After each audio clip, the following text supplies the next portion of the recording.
Sparky, can you hear me? Okay.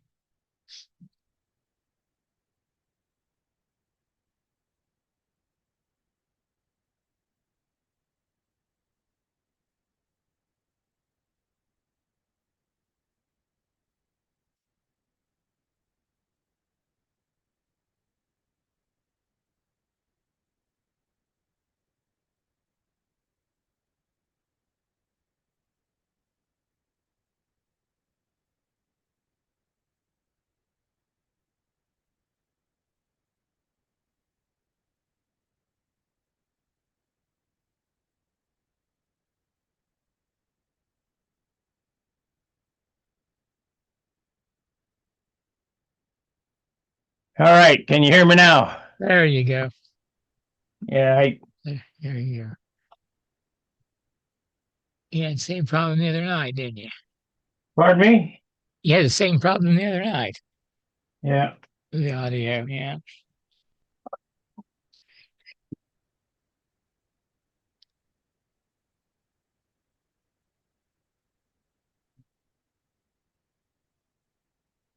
at least we got it figured out early. Yeah.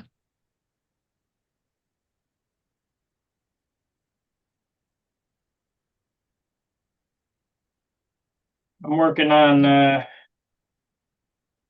my new airplane, getting this laid out.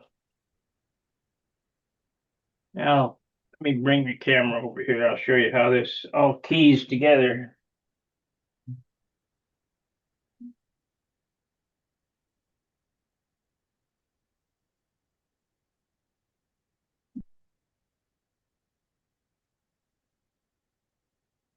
Okay, this is the engine mount. Weighs nothing. And let's see here.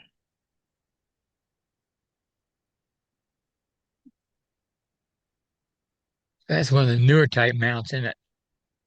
It's an RC mount. Okay. Hmm.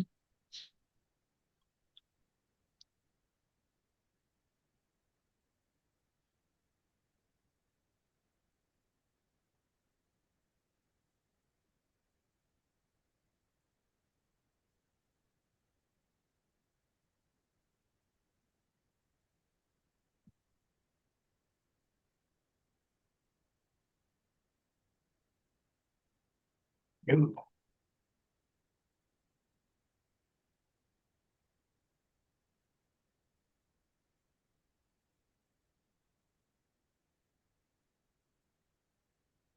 well, that ain't it.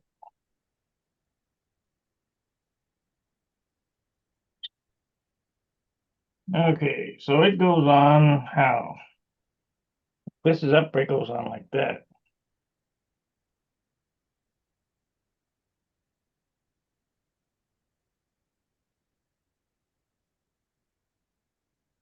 That's more better.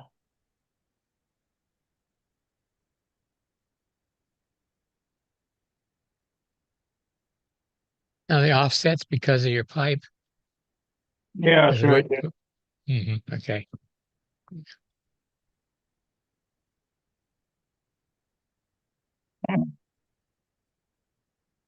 Let's mount the engine because I need to start clearancing for the I'm gonna take this spinner off real quick.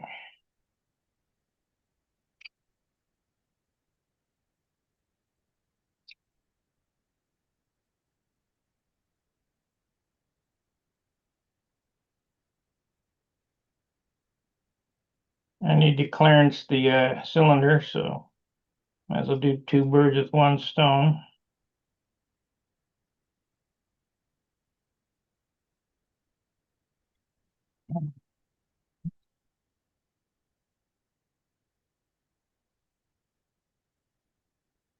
You know, I did this back in '91,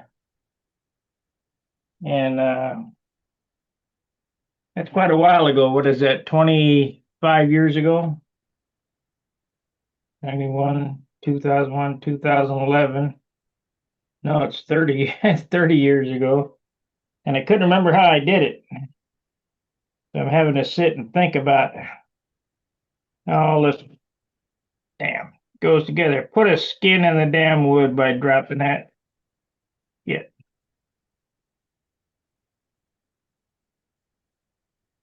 Dent in the wood.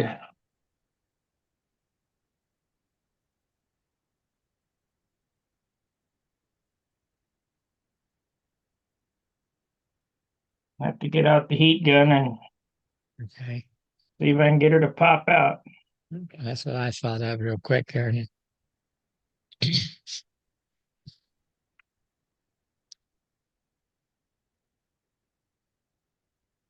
Motor's not very heavy, but when it's balsa wood, it's real heavy.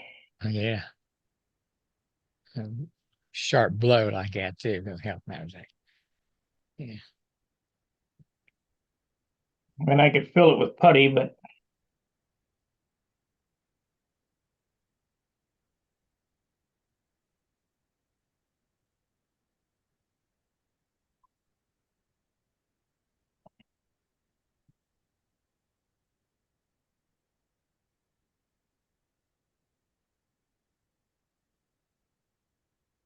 You got a lot of smoke around your area today? yeah. Smoke? No, no smoke. Now I No gotta smoke? I Oh, gotta re-glue that now. God, I can't win tonight. yeah, we're kind of smoky here because of that fire in Canada, I guess. Where's it at? In Canada, coming down through, it's been really smoky here, all over Ohio. And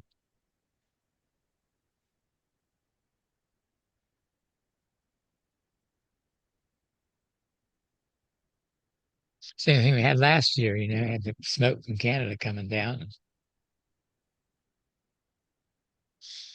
so, Well, maybe Canada will burn up.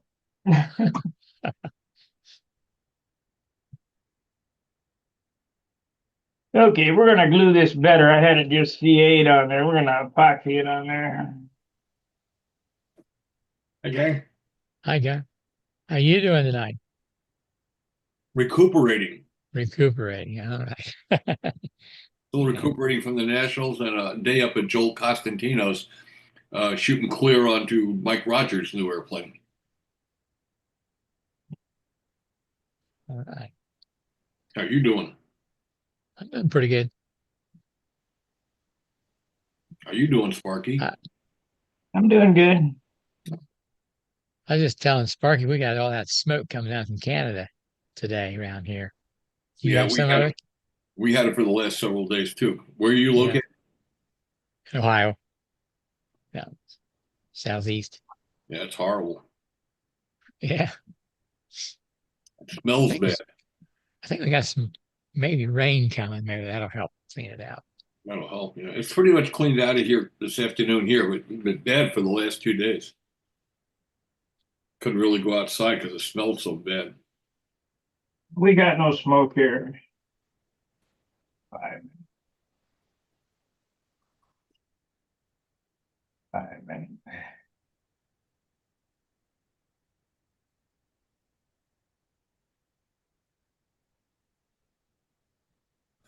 Well, what an enthusiastic, lively group. Yeah. Yep. You had pretty good weather for the Nats there, didn't you? I'm sorry? For the Nats, you had pretty good weather. Great weather. Yeah.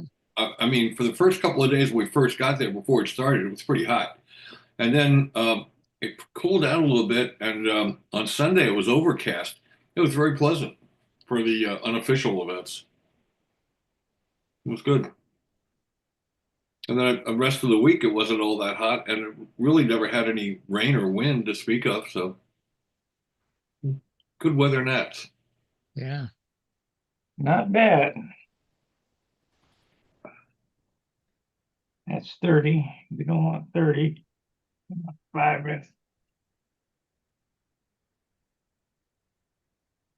5 minutes.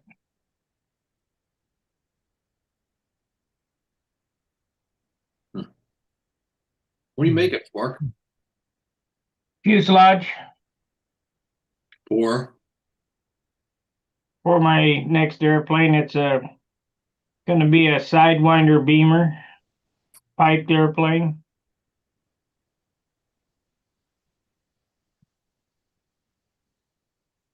Uh, I just I had this thing CA down there, and CA is not very forgiving. It's kind of brittle. I just dropped it and broke it. So we're gonna epoxy it. Yeah. All it is an alignment piece.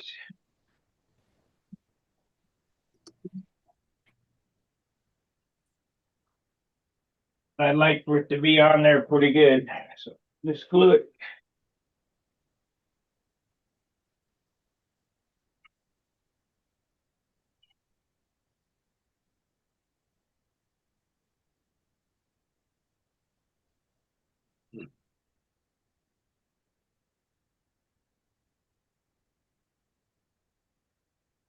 It'll be on there good now.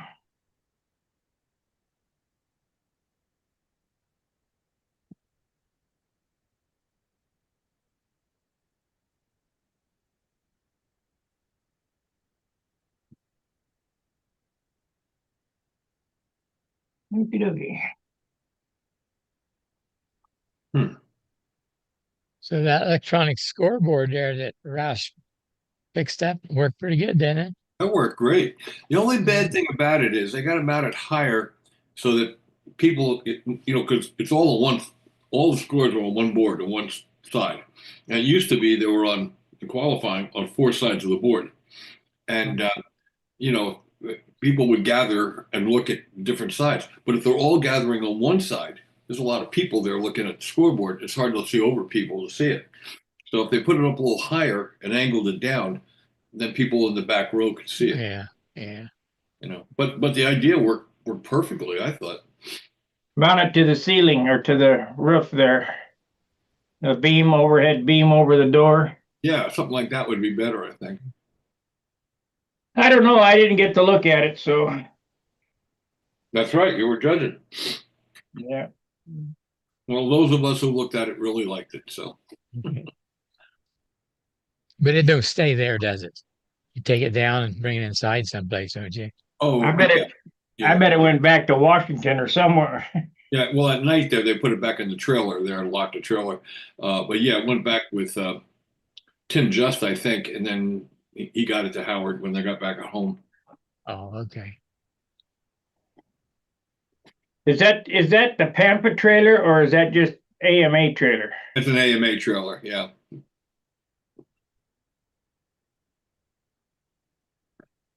Used for a lot of events, disciplines.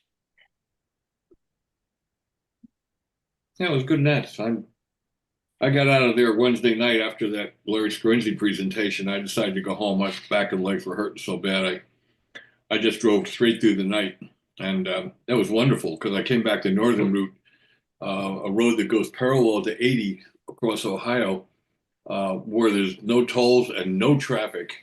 And 1 in the morning, you're doing 75, and maybe saw two cars in an hour. It was amazing. That's where they get you. You think, well, I got nobody around, and then all of a sudden, Mr. Trooper's sitting right there.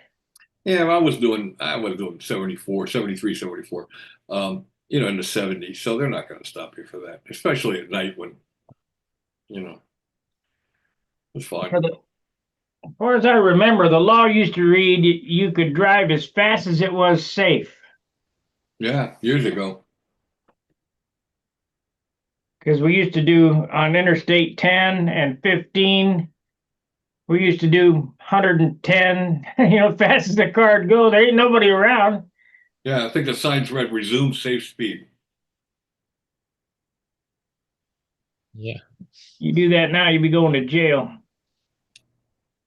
I remember Woolley had a car and when they went to King Orange. They had with a speedometer went clear off the dial, clear up to the right. Or I know that Jim Vornholt got arrested, he became a cop. He was a lifelong cop for the Indianapolis Police Department. He was a helicopter pilot, but he was an officer. But he told me when he was young, he crashed an airplane and he called up Billy Werwich, and Billy said, "Well, I got an airplane you can have. You got to repaint it." And he said it was an Aries. And he said, if you want to come pick it up, you can have it. So Jim hopped in his hot rod Ford and got arrested for doing 130 miles an hour, 140 miles an hour, going to Billy's house. And he got arrested and taken to jail. Uh, And became a cop. So Jack Sheets was a cop too. he was a motorcycle cop. Yeah.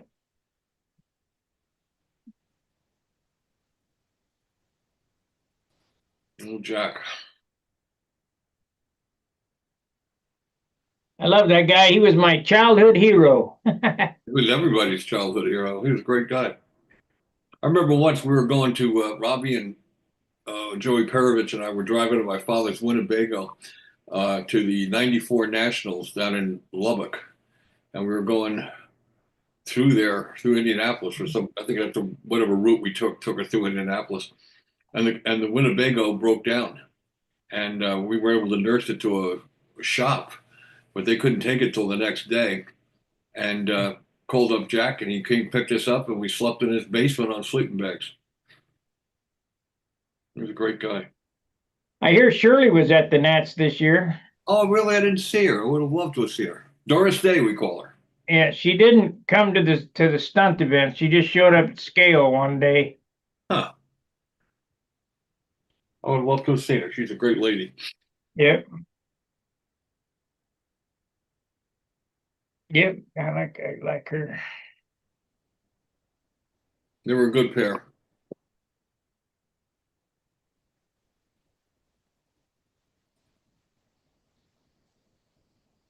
Yeah.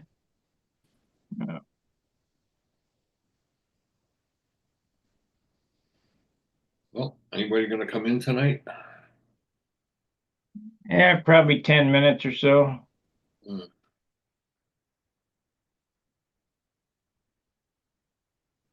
I don't know how many's watching. Let's see what's on the YouTube, Gary. He's busy doing something. Yeah, he's looking at the YouTube side.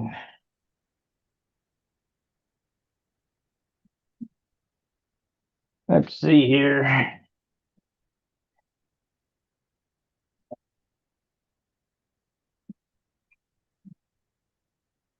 Okay. Yeah, we got a couple. It says no audio, no audio. Good evening. Good evening. Well, there was no audio when I started because I was a dummy. But you got audio now. Gary dropped out. He did. Well, his video did. His name is there. Yeah, he didn't drop out then. He just shut his video off. So what did you think of Paul Walker's magnificent bomber? That thing's a work of art. I think it is the most amazing technical achievement I've ever seen in stuff. There he is. There's Roy. Hi, Roy. Hey, hey guys. How you doing? Good, good. I said, Paul, where do you put the batteries? And he said, the nose comes off. I said, where? Yeah, it was pretty nice separation line, wasn't it? Yeah, perfect. Couldn't see it. It was an ink line. That's some technical achievement. It took 2 years to build. Yeah, I know. I followed him through it. Amazing work. What's left? A B-36 with 6 motors and 4 JetX, or that'd be the next thing. Jim Aaron is actually building an electric-powered B-36 stunner, but I don't think he has any delusions it's going to do like Paul's airplane did.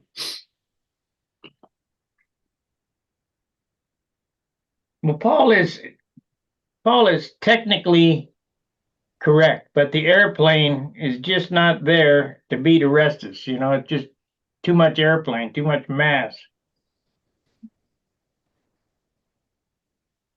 Well, pretty good though. Oh yeah. Flew Type 45s. He got good corners, good bottoms.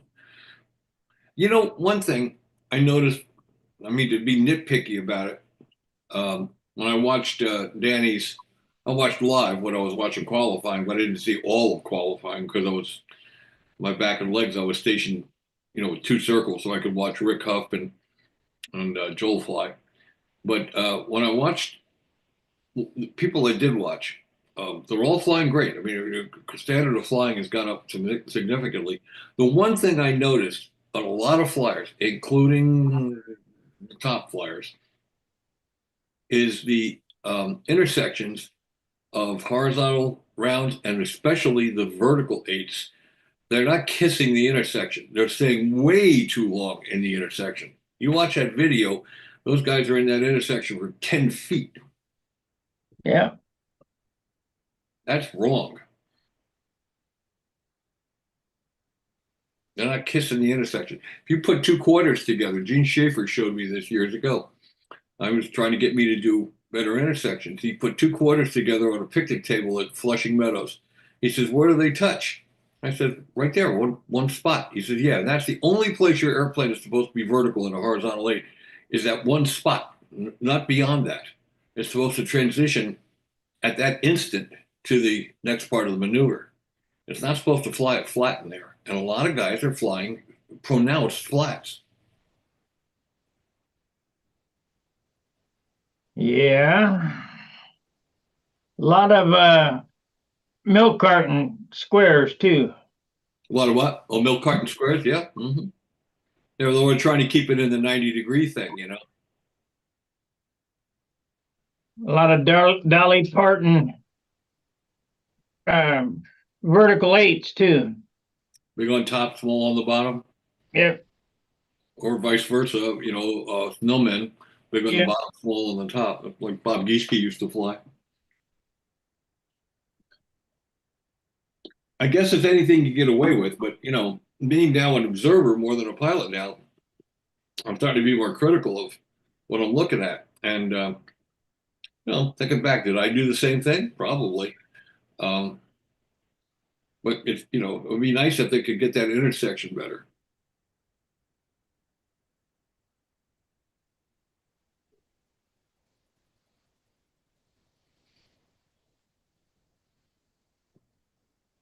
Now you get to see what I'm doing.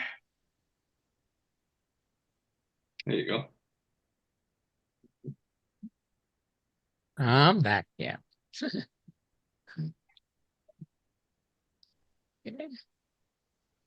Basically building an electric mount for a 32. Yeah.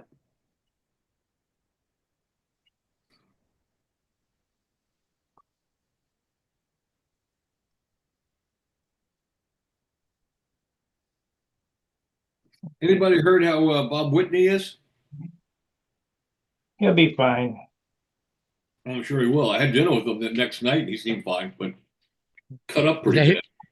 is that who got hit in the back? Yeah. With the spinner and the prop. Yeah. Golly. 6 inches more and he'd be dead.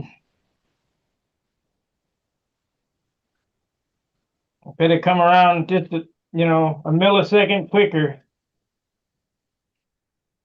or later. I don't know what. If you'd been a foot higher, would have hit him right in the head. He did a perfect takeoff. He was right at 5 feet, right at the point where the airplane was launched. He did a nice roll out, takeoff roll, a perfect climb out, and right to 5 feet when he hit him right square in the back. We were judging, so we got a pretty good view of it. Yeah. Yeah. It's pretty rude. It's not Keith's fault. I don't think it's Bob's fault either. I mean, it's just circumstance. He just didn't move fast enough. Yeah. Should have rolled out of the way. Would have, could have, Like like Lou Willard. yeah. Yeah, but how old is he? How or But yeah, Whitney, I guess he's got to be in his 80s, I would imagine. well, that might be a little hard to roll. Excuse me.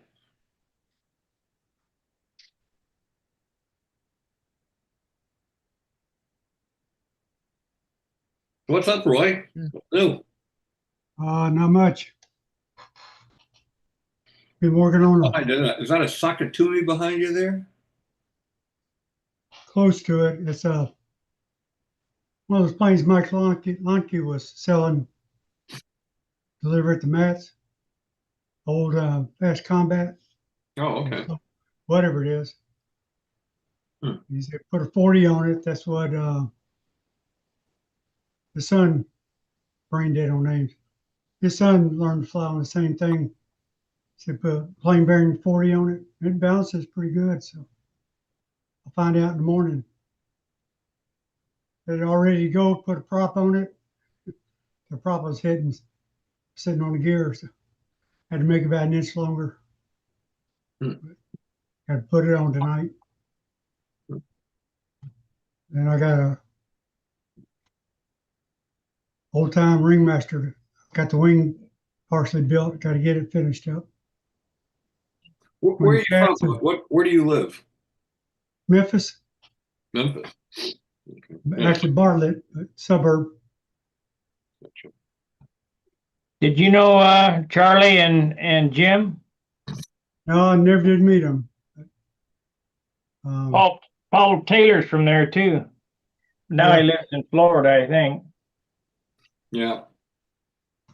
I missed all those guys. I just came back a couple of years ago.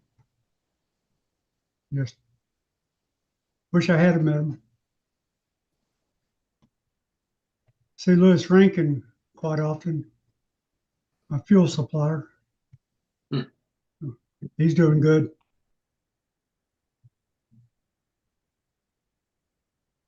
Hmm. Okay, now we got to figure out the cutout. I think Sparky can accidentally build an airplane.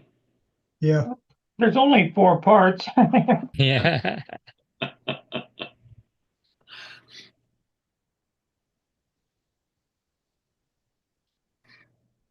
Kind of designing as he goes. Yeah. Yeah. There's Mr. McIntyre. Talk about people who can build airplanes fast. Yeah. Yeah, Yeah. I'm working on a trail camera tonight. Somebody left the batteries in it all winter.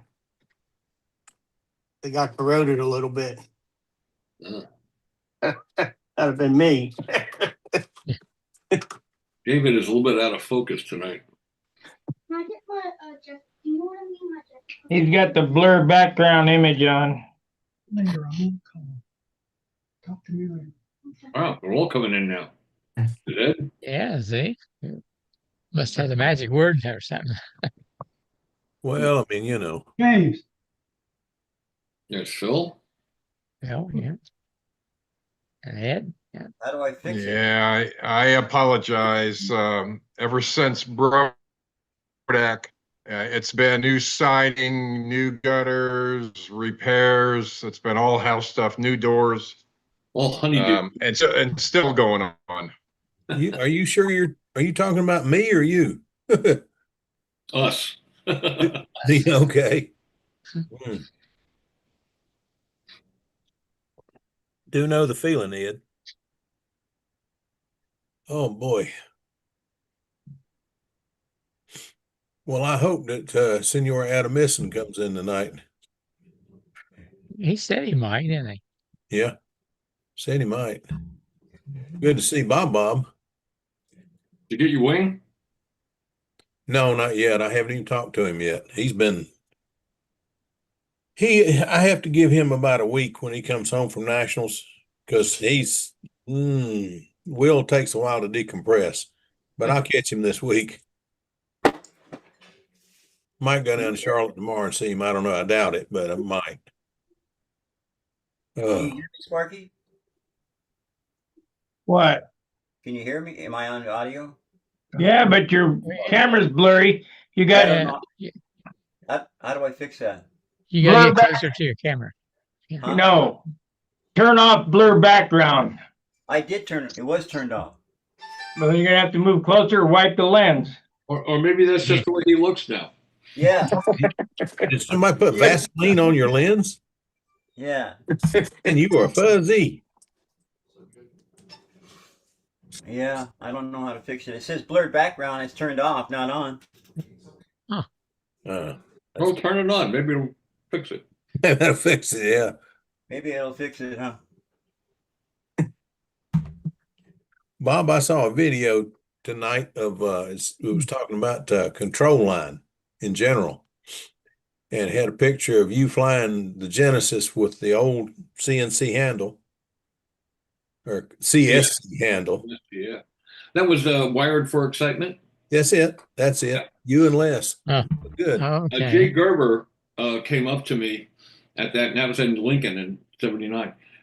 He came up to me and he said, "Would you be interested?" You know, because he was NFL Films, and the Yeah. guy narrating probably sounded familiar. Was John Facenda, the voice of NFL Films, and Mhm. he came up and said, "Would you be interested in?" We're doing a video, and he said, at the time I was the defending world champion. He said, "We'd like to have you, you know, on screen." So he said, "I was there. Well, sure. What do you want to do?" He said, "Well, we want to put a camera on your shoulder and have the guy shoot out, you know, off and see the maneuvers from your perspective." And we shot. I think we flew 2 or 3 flights, and he kind of morphed it all together. You know, Yeah. it was good. A lot of fun. It looked pretty good. Yeah. Did it all in slow motion too. You know, it's pretty cool. Yeah.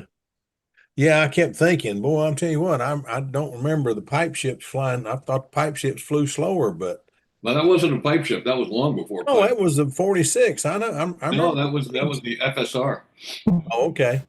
It Well, was- it was before pipes, so it was boogieing, but it looked so slow. I said, boy, I wish we really had that much time to do a triangle. It was slow.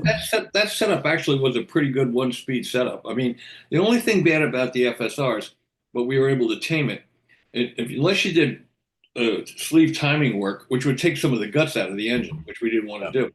The place where you would, the only deficiency was in the tops of outside rounds. For some reason, it would start to accelerate. It would stay on a little too long on the two cycle.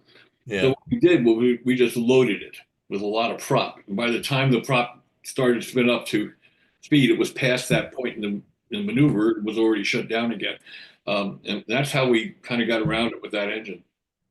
But that engine was very short-lived for us in that format because those engines were not ABC, they were ABN. Yeah.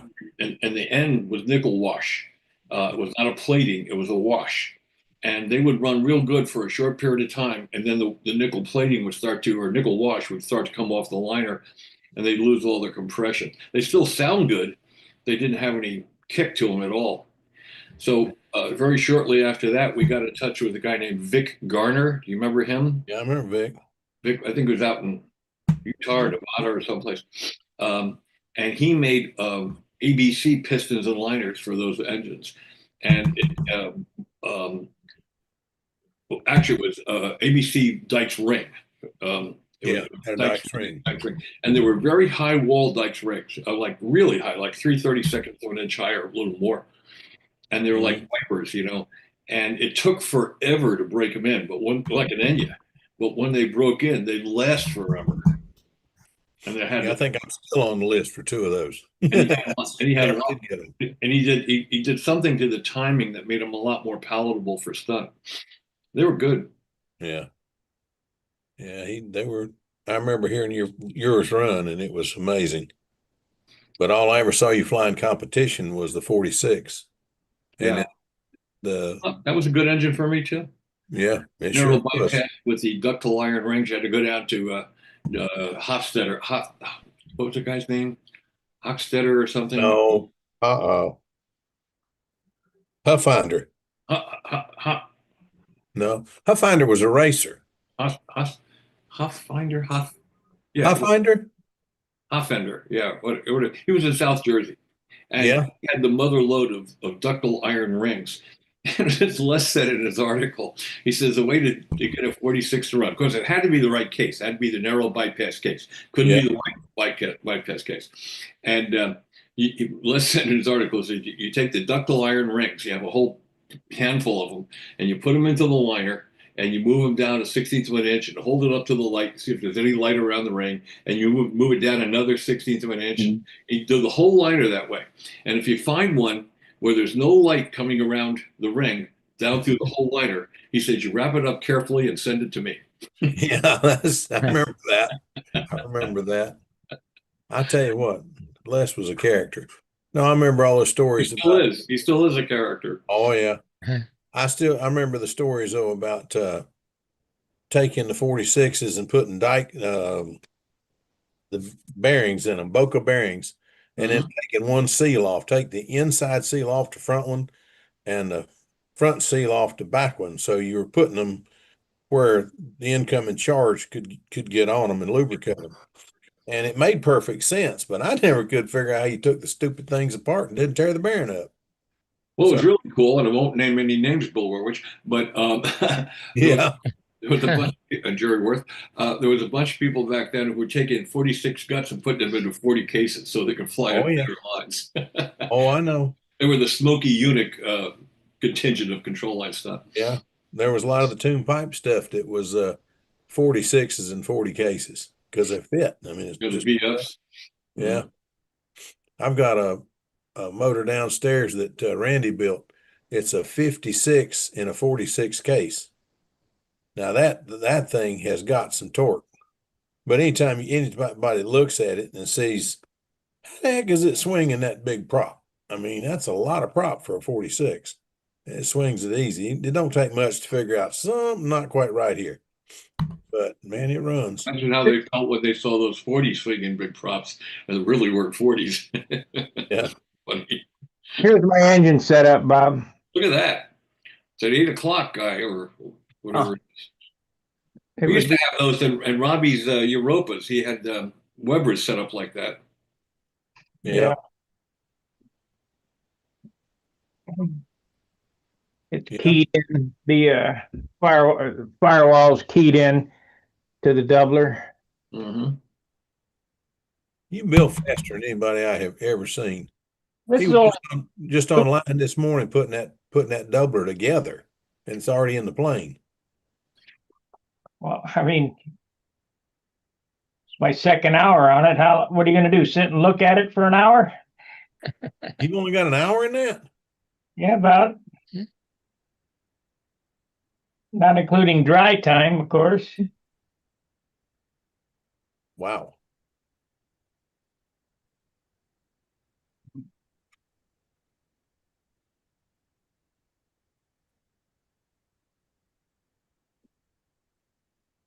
Richard, you got a few kits on the wall over there. I do. I picked up a few more when I was out at the Nats. Yeah, I bet there were a few for sale at the Nats this year. Yeah. Did I see you there? I saw you. I was under the canopy with Joe Gilbert there. Why didn't you come by to say hi to me or whatever? I did. You kept walking.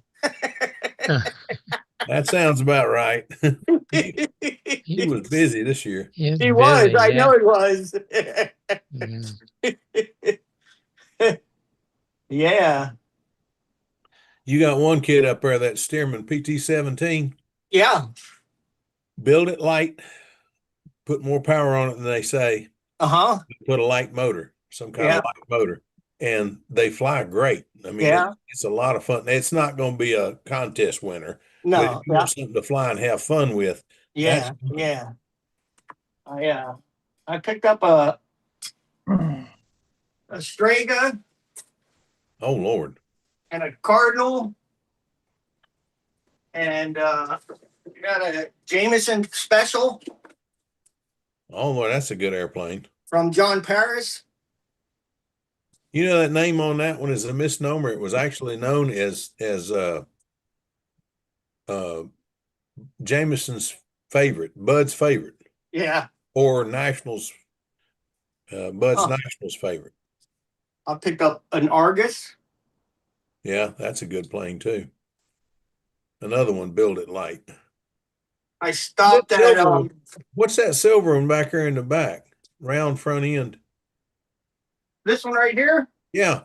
That's a smoothie I'm working on. Oh, nice. It's in. I just put some primer on it today. I wish I got some painting done They go today. fly real good if you change the wing and change the fuselage and change the stabilizer. Sparky. I picked up a Corsair at Brodax. Ed has one of those, and it looks good. I did not get to see it fly. Uh-huh. And I picked this one up off of eBay. Oh, you dog!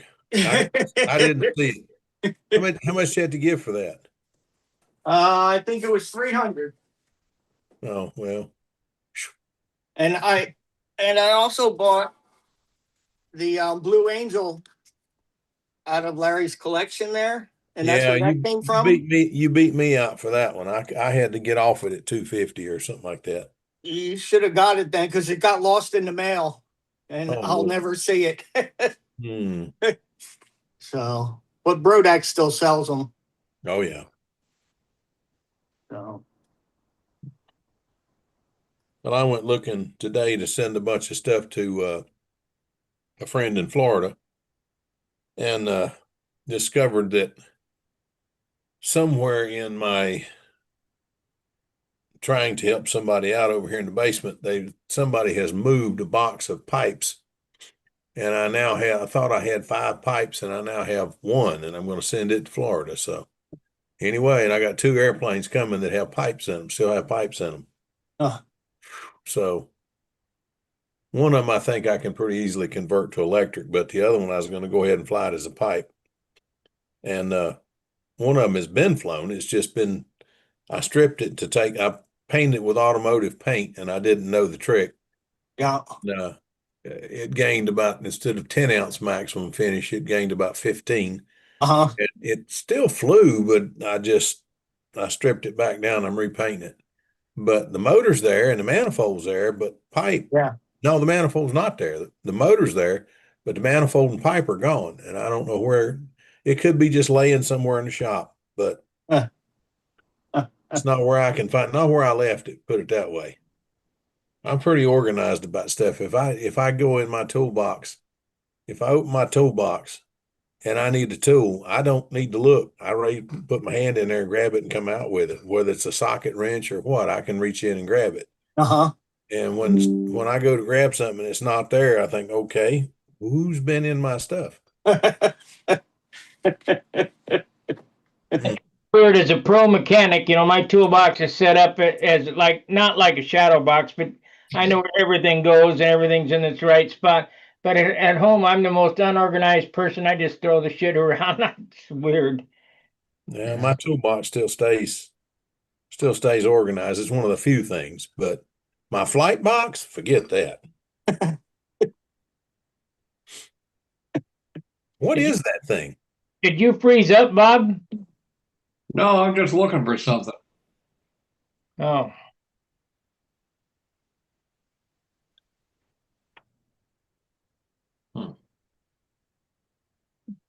Can't find it. No big deal. I remember Bob's Nationals champion Genesis. Lord have mercy. When I saw it in Atlanta, it's not really Atlanta. I know it was outside Atlanta, but I called everything down there Atlanta. And Fort Gillum. Fort Gillum, Georgia. I'm telling you, he had to really fly his butt off in the final round of the Nationals because that poor thing was put back together. Well, it wasn't a nationals. That was a team selection. Oh, Fort what? Gillum was a team selection. 76 was the year I backed over the nose and had an overrun. So I could rightfully be said to be the first person that ever won a nationals with both an overrun and a run over. Yeah.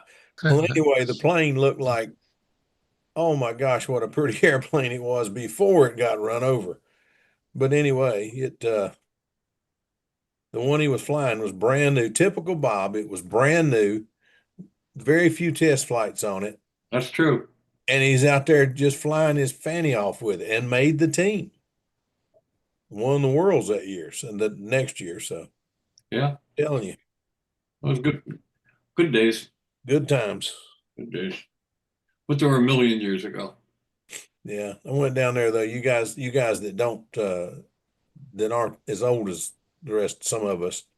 That wasn't a very good ride home though, because Oh, I went down with Gene Schaefer, Bill Simons, and Rennie Meechin, and oh Lord. my father's AMC Matador wagon. I don't know how we got three airplanes, four guys, suitcases, flight boxes, fuel. I don't know how we got them into that car, but we did. And then, of course, Gene missed making the team for the first time in third cycle. He made the previous two cycles. Hmm. And Billy had a brand new Scorpio that we all worked on to get done in time. And in qualifying, the line on his barren handle broke and totaled the airplane. Mm. So that was a pretty grim ride home. I was pretty happy, but I couldn't show it. Yeah. And Billy the man was down there with a plane and having all kinds of tank problems. It was a shame. The But Juno, that was the first contest for the Juno. yeah, I never heard of it before. What is this? And Oh beautiful yeah. airplane. Beautiful airplane. But I thought it was having heating problems because he was changing tanks so often that he left the cowl off for one of his official flights. And it was blew my mind. But that was my first time seeing Billy Wurbridge. Second time seeing Bob. I'd seen Les here at our 4A several times. Well, Les didn't fly in that. No, he didn't, but he was there. He was there. Yeah, he put up a few flights, but he wasn't competing. That's the But first place I got to fly after the contest. I got to fly a stiletto. yeah, Huh? yeah, he had a stiletto with a flaps that were much smaller. I mean, much smaller, about 2/3 size maybe. And the elevator, it seems like, was different too. I may have to mute myself here in a second. But anyway, it was I got to meet all my heroes, everybody that I'd read about and followed for years. They were all there. And you talk about being starry-eyed, man. I was having a ball. 19 years old and following all my heroes. You were starry-eyed. I was bleary-eyed. You were pooped, is what you were. I was. Man, Bob was having to run and fix stuff and work, and golly. Werwich had Randy Hancock with him. They went down together, and he had Randy chained to the desk at the motel building tanks. He was building 2 or 3 tanks a day, trying to get that engine to run. As long as you remember Randy, Yeah. Billy, can I have another ho ho? Really just kept feeding him ho hos, and he kept making tanks. I tell you what, I don't know. I never thought. There's a lot of things I never expected in stunt, but to see Bill Wurbridge having running problems just absolutely blew my mind. Well, again, he finished that airplane like the night before going there, and he just figured he could get it to work. And that was a major mistake for him because he never does that. But he wanted to show that airplane off because it was so beautiful. And it was. What was that? Gorgeous. It was that. You He see made it up his calculation. You see that thing out in the sun and the light glimmered off it in 400 directions at once. It was incredible. Yeah, well, you know what he did was he was sneaky too, because he waited to bring it out to show everybody at the motel there we were all staying at until it was twilight and the lights went on in the parking lot and lights were coming out from rooms and light from the sun and there were, like you say, lights from every different direction. And he set the thing out there and the thing just sparkled. It looked like looked like God built it. It was really pretty. It was gorgeous. Oh man, was that a nice airplane? That the Juno? The Juno, yeah. Everybody thought it was Juno. black, but it wasn't black. It was real dark blue. Dark blue. And he did all the those scallops on the wings. He did all that stuff freehand. No templates. Everything was freehand by eye. Gosh. No. Wow. All those scalloped airplanes he did were all done by eye. He had a good eye. He had a very good eye. Gracious. Yeah, that's good days. Yeah. If you do it 10,000 times, you get good at something. How about it? Well, I'll tell you one thing. I've seen a lot of semi-scale airplanes and been asked to help judge semi-scale and scale a few times. That P-47, the first time I saw it, I thought, what has somebody got a semi-scaler over here for? Uh, And then I walked around it and I saw the pipe, whatever, the tip sticking out. I thought, what? And I looked over at the wing and it had Billy's number on it. yeah. I said, now wait a darn minute. The Back best, in those yeah, days, I knew everybody's number. the best one he had was the long tail, the 22 Yeah. inch moment one, the X22. Nobody got to see. Oh man, yeah, what a oh shit! It had every scale rivet on it. I don't know what he spent 1,000,000 hours inking it. Best ink job I've ever seen. What happened to Yeah. that? Hit the share thing. Oh, you don't need to tell me. You just need to ask because it opens up a window. Okay. Sure is not turned on. Okay. Okay, here we go. Okay. Yeah, that's the tuna. That was at Fort Gillem. That was so pretty. I'd never seen the flap line had a looked like a counterweight that stuck back into the flap, and it was like a gap that came in. Well, you can't see it. A That was gap. a hinge. came That out. was a hinge. That was a hinge. Mhm. Wow. Well, it was sure gorgeous. He originally had it hinged kind of like Sparky does, and I guess he changed it then and put in regular hinges. So that originally was supposed to be a hinge. Well, it was some kind of beautiful, I'll tell you It that. really was. I mean, it's it's a little bit the worse for wear now, but he flew it for a long time. He had three or four of them actually. Most people don't realize that. He had a turquoise one with sheet flaps, and he ran into his own flight box when he landed. Oh no. And he had a 35 size one too. Wow. The only thing I didn't care for, and I don't know how it worked because I never flew one on that airplane, is those built up flaps, I-beam flaps. Yeah, the bubble flaps. And It must have worked pretty good because he put them onto the 80 USA one too. Did he ever finish the piped USA one? Geo USA one, I think he called it. Yeah, well, he had a big US. It was a D. It was a D tube. D2? Okay. Yeah, yeah. It was a pipe. But he cut into the a number of his airplanes. He called it the operation, where he cut in and put tuned pipes in virtually all the airplanes he had. Oh, I thought he had a new one. I talked to him at the Nationals, and he said it's been such a wet spring, he just didn't have time to get it trimmed out right. But with Billy, that means 500 or 600 flights. With me, it would be 50 flights. With Billy, it was 500 or 600. Man, Yeah. he put in some flights. That man would put in more practice flights in a day than I put in all week. He was incredible. He really was a machine at one point.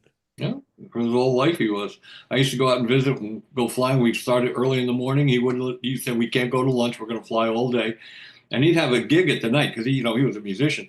So Yeah. he would fly up till about 45 minutes from the time he was supposed to be at the gig, and then Oh, he'd boy. run home to his mother's house, which was real close.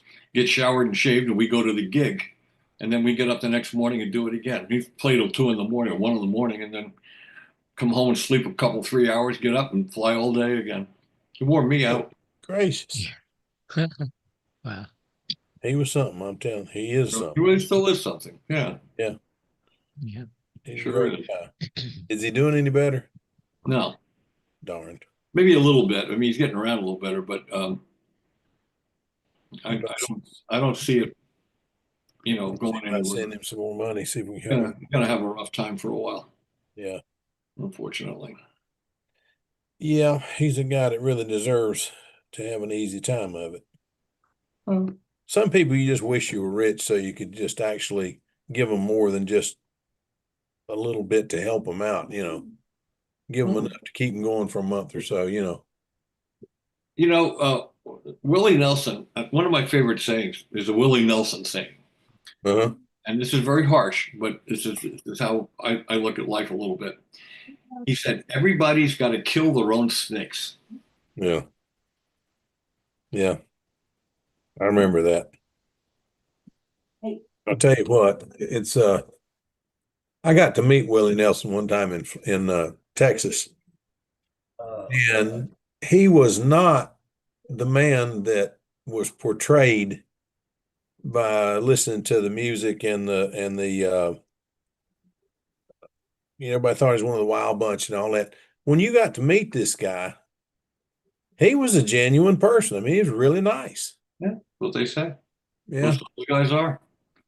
Yeah, he was really nice. I was stunned Yeah. because I thought he was going to be from You know what who's a nice person too is Roy Orbison. I got to talk to him for Yeah, an hour in Toledo one year. yeah.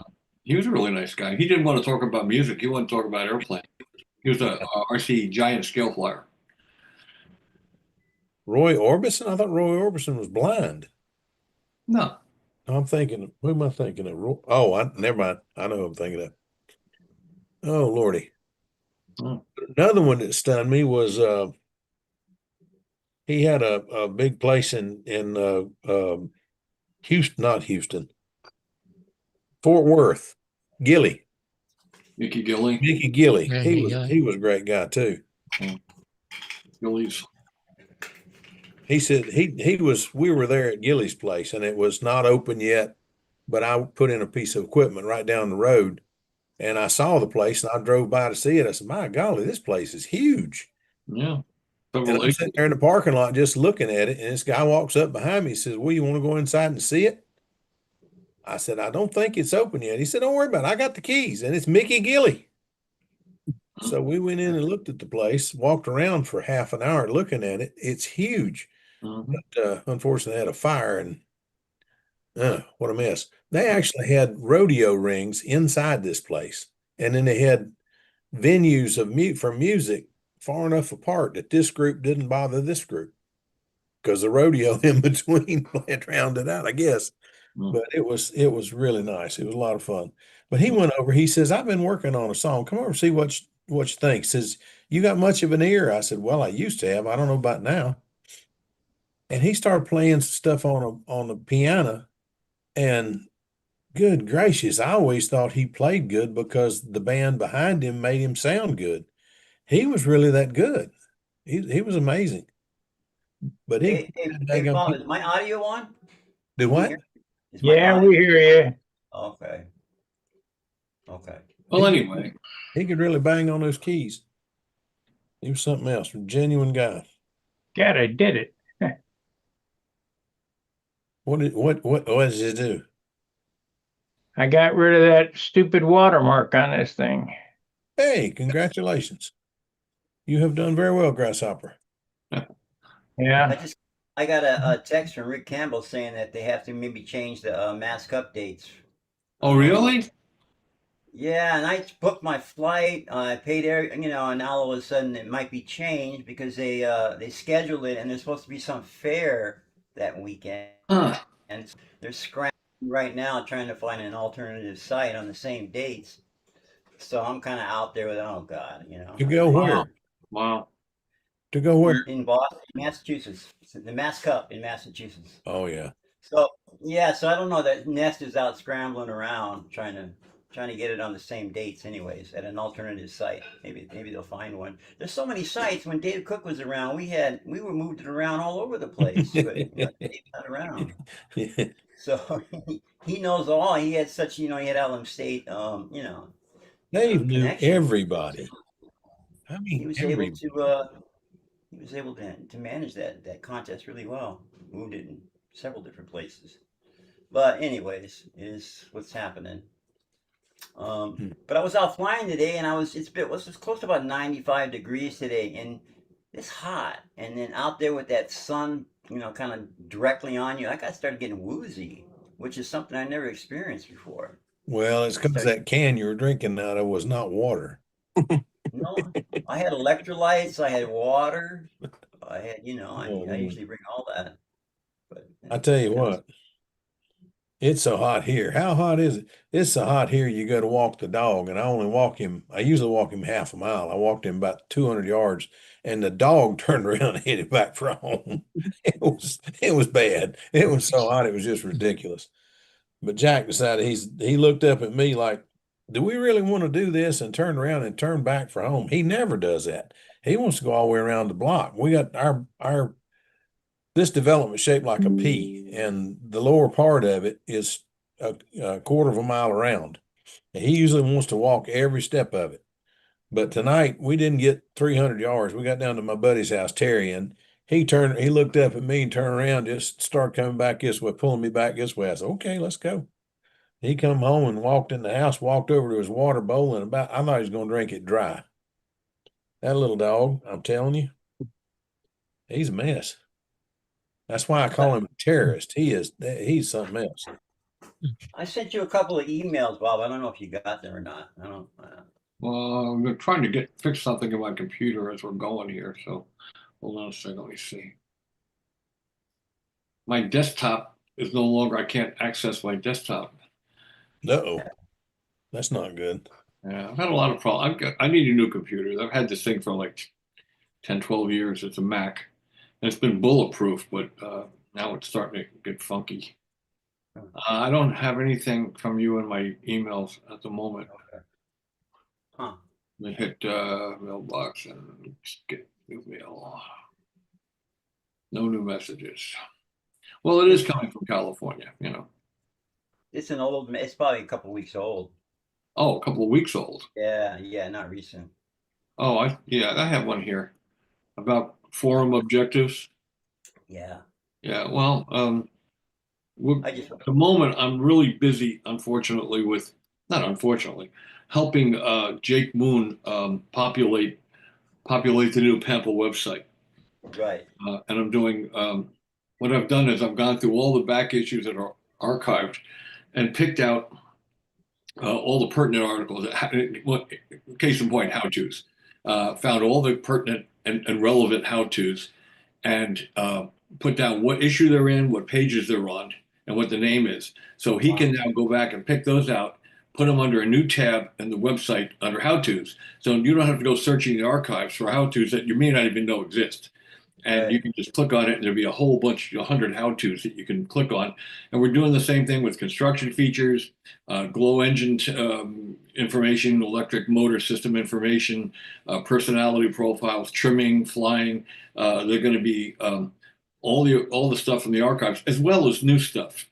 I was appointed the website content editor, which is basically what I did for flying models and model aviation.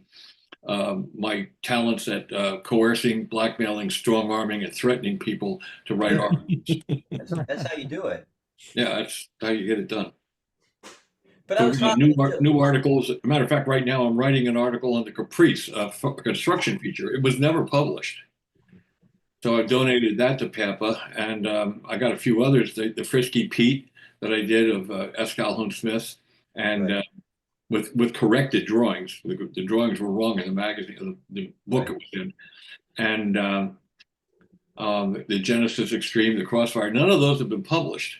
Now I'm not going to just stick all of them in right away because I don't want to just be about my stuff. But I'm calling up all my buddies and strong arming and threatening and blackmailing them to write articles so we can Right. finally have some new construction features. And we haven't had a good control line construction feature in a magazine, and I don't know how long. The Wow. last one was a nice airplane, but it wasn't a full stunt ship. Was Fred Sescombe's Hole Shot Master. That was in Yeah. aviation a year or so ago. That's a cute airplane. It is, but it's not a full stunt ship, and we really need to have more construction features. So that's the job. If anybody has anything you want to put into Pampa, run it through me. We'll get it in shape and get it onto the new website. How many people have visited the new website? I have. I have. I have. It's going to be amazing, isn't it? Yeah. Yeah. Yep. Yeah. Just the beginning. Really neat. Yeah. Yeah, the stuff on electric motors, I'd like to get more information. I talked to Joe Daly, and he told me to set my model up at 200 with the maximum throttle and minimum at 100, and put the sensitivity at 10 and fly it. And I flew it today with that setup, and it was pretty amazing how it responded compared to where I had it. So it was a big improvement. But that with the sensitivity at 10 is essentially got no boost anywhere. It's just a constant kind of consistent. What timer are you using? I'm using the Spin 66 Igor. It's probably the second Oh, one. the Spin 66 is an ESC. What you're using the Igor timer though, right? Yeah, Igor timer. Sorry, Igor timer too. Yeah. Yes, and the Spin 66. Yes, that's the Yeah. that's the That's system. good setup. It is. I mean, it's a little bit older than the new ones that are, but it works really well. I just got two of the new ones, with the kick in the corner features and all that stuff. And one of them's going in one of my twins. I'm also got in the Paul Emerson, the new Paul Emerson timer. He had that climb and dive, which is a nice Yeah. sport acrobatic timer. But he now has a thing called the hourglass timer, which Wow. has that kick in the corner feature. Yeah. A lot less expensive than Igor's timer. Who was Yeah, the lucky man yeah. that got your the Genesis wing you took to the NAS for that $400? Somebody got lucky, huh?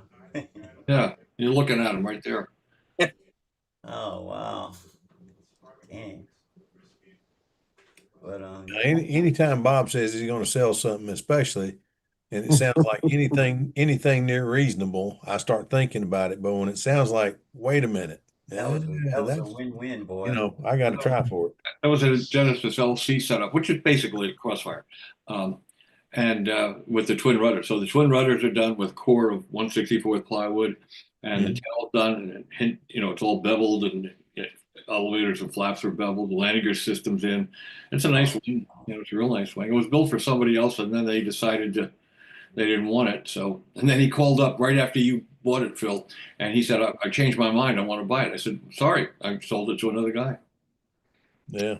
So, I'll tell you something. I've had people do me that way a lot here lately, and it really gets on my nerves. There's lots. I got to tell you, you may have the last one, Phil. It's a very good possibility you have the last one that's going to come out of the shop. So I can't do it anymore. I hate to hear that, but hey, all good things come to an end. yeah, I know. Sometimes. And it's been very good. I did it for 54 years. Yeah, you did. I don't remember how many wings I've gotten from you, but I think it's around a dozen. That's about what Elliot Scott ordered every year. Yeah. Yeah. There's some guys that order. I know there was one He was fellow my that used best to order them customer. 3 and 4 at a time. Yeah. Well, when Where I is announced I was Elliot going Scott? out of business, Masaru Hiki called me up. He ordered 6 wings, and it was cheaper to send them to Japan than it was to send wings to California. Where is Yeah. Elliot Scott these days? Does anybody know? Pretty amazing. Do you know where he is, Bob? Elliot Scott? What's that? Do you know where Elliot Scott is these days? I would imagine up Mill Valley where he has been. Oh, okay. I talked to him just a couple weeks ago. He sent me some balsa wood. Did make a wing for him. And actually, his wing will probably be the last wing out of here.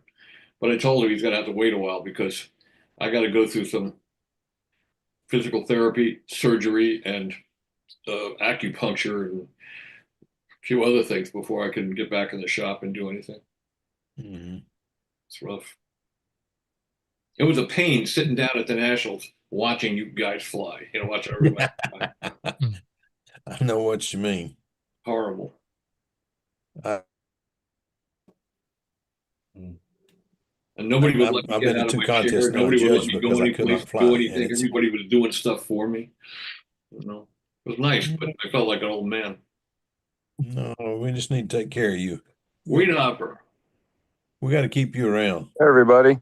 What are you doing, Weed Hopper? Hey, how are you, John? Doing good. Hopefully everyone else is too. Yep. Yeah. Bob, I heard you talking about the climb and dive timer. Remember I asked you about the idea of doing a little foamy twin? Mm-hmm.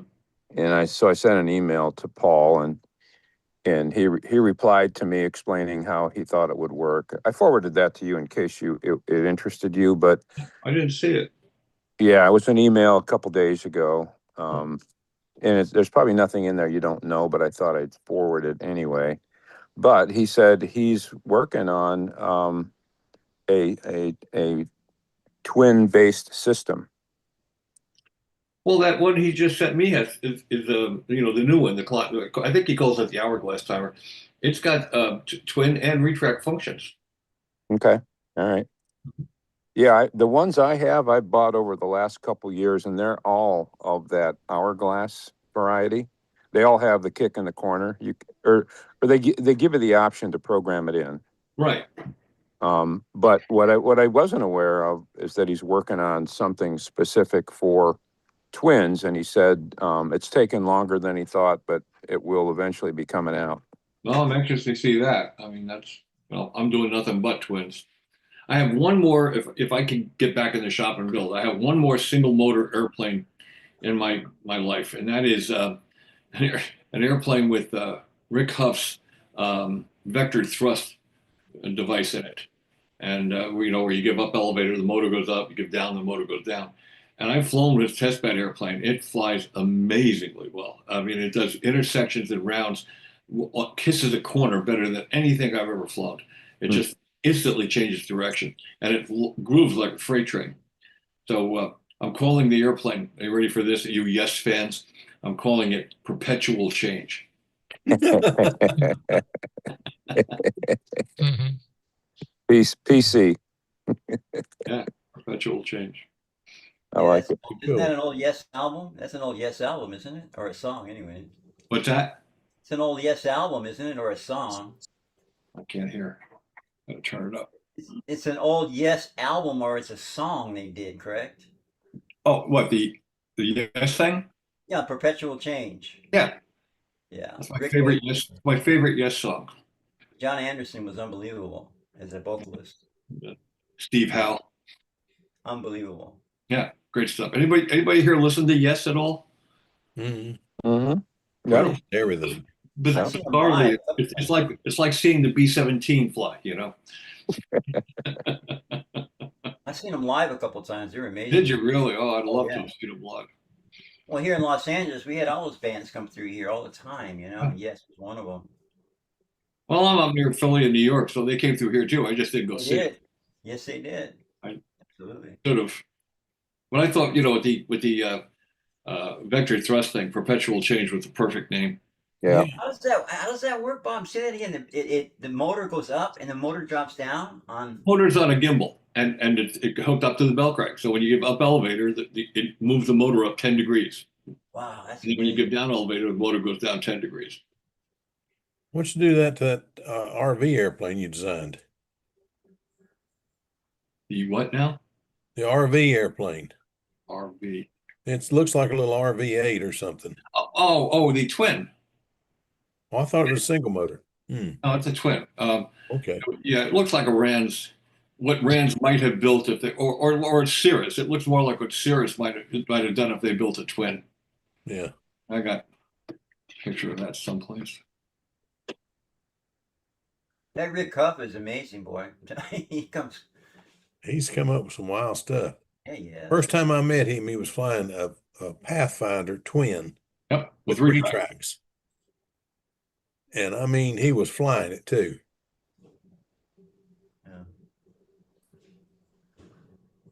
Yeah. I don't know if I can. I can't get to my desktop. That it all of a sudden got out of my menu bar, and I can't access the desktop. So I probably can't find it. It's all right, no big deal. Or get big on you and overfill your screen. Is that what? And anybody see? Sparky did. Anybody else see Rick Huff's new airplane, his new twin? No. This looks. Boy. I was kidding them. I said it looks like a cross between maybe what Flash Gordon would have had back in the 50s with his ship and a bass boat. That's Lord. Oh wow.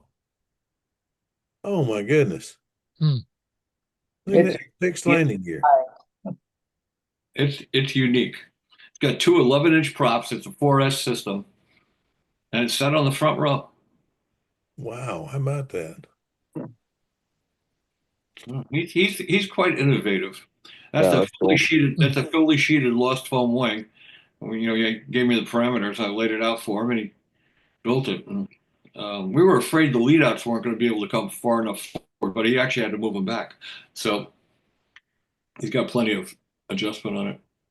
It's an interesting airplane. That wing goes out straight and then breaks outside in the cells, don't it? Mm-hmm. Good gracious. And it's got a swept forward trailing edge, so it's got angles all over the place. Ooh-wee. Yeah. It's unique. Yeah, I bet it is. Yeah. Does anybody know anything about Mac computers? No. I have a Mac. Out of my dock, I lost the a favorite. Desktop? I lost the desktop icon. I don't know how to get it back on there. Reboot it.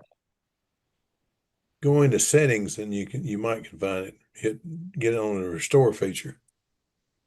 That's possible. Okay, so where do I go to settings? I don't see anything that says settings. I'll listen. Go ahead and talk. I don't want to. I know less than nothing about Mac computer. Panels, he knows everything. I know very little. I don't. I love it, but when they work, technology is wonderful until it's not. Yeah. Yeah. I get my computer so screwed up I can't even turn it on or off. My wife comes in, lays her healing hand on it, and it straightens up. You She fly is that amazing stiletto, with Richard? computers. Richard, did you fly that stiletto? Not yet. Not yet. I'm afraid to. What's stiletto? What are you looking at? That's not good, man. You got to overcome that fear. You got to get I out. know. I got 3 or 4. I haven't flown yet. Uh-huh. You need a flying buddy, Richard. Yeah. Yeah. I want to look through Pampa and find Les's old articles on the last stiletto 13. That thing, he did some really nice articles on that. And he told a little bit, didn't really give you any detail per se, but nothing you can nail down. But he told you that it was I-beam, and he told you that it was he had his own way of doing the wing. It was 18% at the tip. And I've forgotten what it is to root, but it's higher percentage at the tip than it is at the root. I understand why now, but I didn't understand then. But he also showed a picture of it on the table, and the fuselage was not part of the wing. It's I-beam, and the fuselage was not on it. But there's a piece of the 2 pieces of plywood that attached to the sides of the fuselage were on the plane. So the main fuselage section just had to be dropped down on it. But he said he just didn't have room to build the darn thing all in one piece. It was a big airplane. So I want to read that article again. I got to find that. I'm thinking about asking Jake if we can do a thing for those kind of articles that he did, that Stiletto Chronicles, and put all those under a tab, sort of like what Sparky has in here in the library. And so for articles that don't fit into a specific niche, it's kind of an offbeat article. It's not a how-to. It's a life story. Yeah, just interesting article. Oh yeah. One for my paid subscribers on YouTube. I haven't got it finished, but I'm working on it. Share. And we want to choose. Do you see that? There you go. Stunt Hangar magazine. Wow, there you go. Nice. Nice. And this will be up and going within next week or so. Then we're going to have lots of information when we get that, the Apple website and this, and be plenty of information out there. So tell me something, you guys that have seen it. Fitzgerald's new airplane. It's the old airplane with a new fuselage on it. Right. Does it have a cowling on it? Because every picture I've seen of it looks like the cowling's been left off. Well, it's got that Jim Aaron nose on it. Jim Aaron helped them design that, so I'm not exactly sure how the nose, how you get into the motor, but there's a way to get in, obviously. So yeah. But it just, every picture I've seen looks like he just took the old cowl off. It's a new fuselage on the old wing and tail. Is what it is. What I've been told it is anyway. Yeah, that's all it is. But every picture I've seen of it does not have this. Well, I did see one picture that had a propeller on it, but it did not have the cowl under there. It looked, the front end just came forward and then went 45 degrees up to the prop. That's not a cowl. That's just the way it's designed. It's an anteater looking thing. It is. I like the shape of it better than the one he had, with the glow engine. They had that nose that kind of plunked down. It always looked like it went. It didn't do a lot for me. Here's just out of curiosity. Like, oh wait a minute, I got the wrong thing. Never mind. Well, I watched David at Triple Tree a few years ago, still flying glow. And he got down on the ground. I mean, on the ground, and was looking up at that at that 76 and doing something up in there, and then got up and fired it up, just put up a beautiful flight. Well, that's the one that had vector thrust. Yeah. Yep. You can see the motors are up 10 degrees and the elevator's up. Yeah.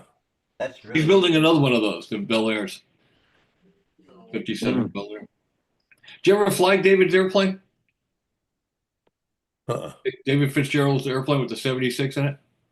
Did I ever fly it? Lord, no. I flew it. And How'd you like it? for a month, I could scratch my ankles without bending over. Yeah. I tell you what, David's he's not a big man, but you shake You hands. wouldn't want to arm wrestle with him. All you gotta do is shake hands with him. You realize he's no pushover. You wouldn't want to arm wrestle with him. It was incredible. Pulled really, really, really hard. His dad, I remember when his dad used to come to nationals with him and coach him, and that was a team there, buddy. I'm telling you. I remember seeing him fly the Sig Chipmunk, and I looked at his chipmunk and I said, "Now wait a minute, something. I have a chipmunk. Something not right here." He moved the wing and he'd done some other things to it, and he won junior at the nationals the year I won open. Yeah, he was a little kid. He was a little kid, but he was sure talented. Oh, I went and looked at that chipmunk though, and I said, turned to his dad. I don't know why I didn't say something to him, but I said to his dad, I said, something don't look just plumb kosher. He said, talk to us after the nationals, after the competition today, and we'll tell you all about it. It's published. And that evening I happened to see him at the hotel and ask him about it. For about an hour, we sat and talked about that airplane, and they showed me the airplane. I mean, they just as open as they could be about everything they'd done. Hey, I found a picture of remember Dick Mathis's Chiseler? Yeah. I found a good picture of it. Ready for this? Oh, Lord. Oh, Lord. I remember seeing that thing drive through Winston-Salem when I was a kid. I would build a Chiseler and put that paint scheme on it. They'd give you a little wiener whistle about that long. They quit giving those out because it killed some kids. Yeah. You got to build one and put that scheme on it. Yeah. They raced those before the Indy 500 this year. That's right. The Wiener. It was 500. It was a massive hit. A lot of double entendre narration, though. Man, I tell you, it's pretty funny stuff. I had 6 of them. Wow, I didn't know that. Yeah. I remember when that thing came. Look it up on YouTube, the Wiener 500. It's really funny. There are a lot of double entendres in there, so be aware. You guys remember little Oscar? Yeah. He was a midget. He was. Yeah. Did not know that. Well, yeah, he was only that tall. And he brought that weenie mobile and gave out wiener whistles. Yeah. You guys were talking about Fitzgerald. Has anyone heard him post Nats sort of assess his new electric airplane as compared to his IC? What does he say about it? Well, it's interesting because he did say something about that. He was asked about it. And he said that in perfect conditions, it's pretty much a wash. He said he really one's as good as the other. He says in windy conditions, there's no comparison. He said the electric is far superior. Okay. All right. That's exactly what he said. Interesting. Yeah.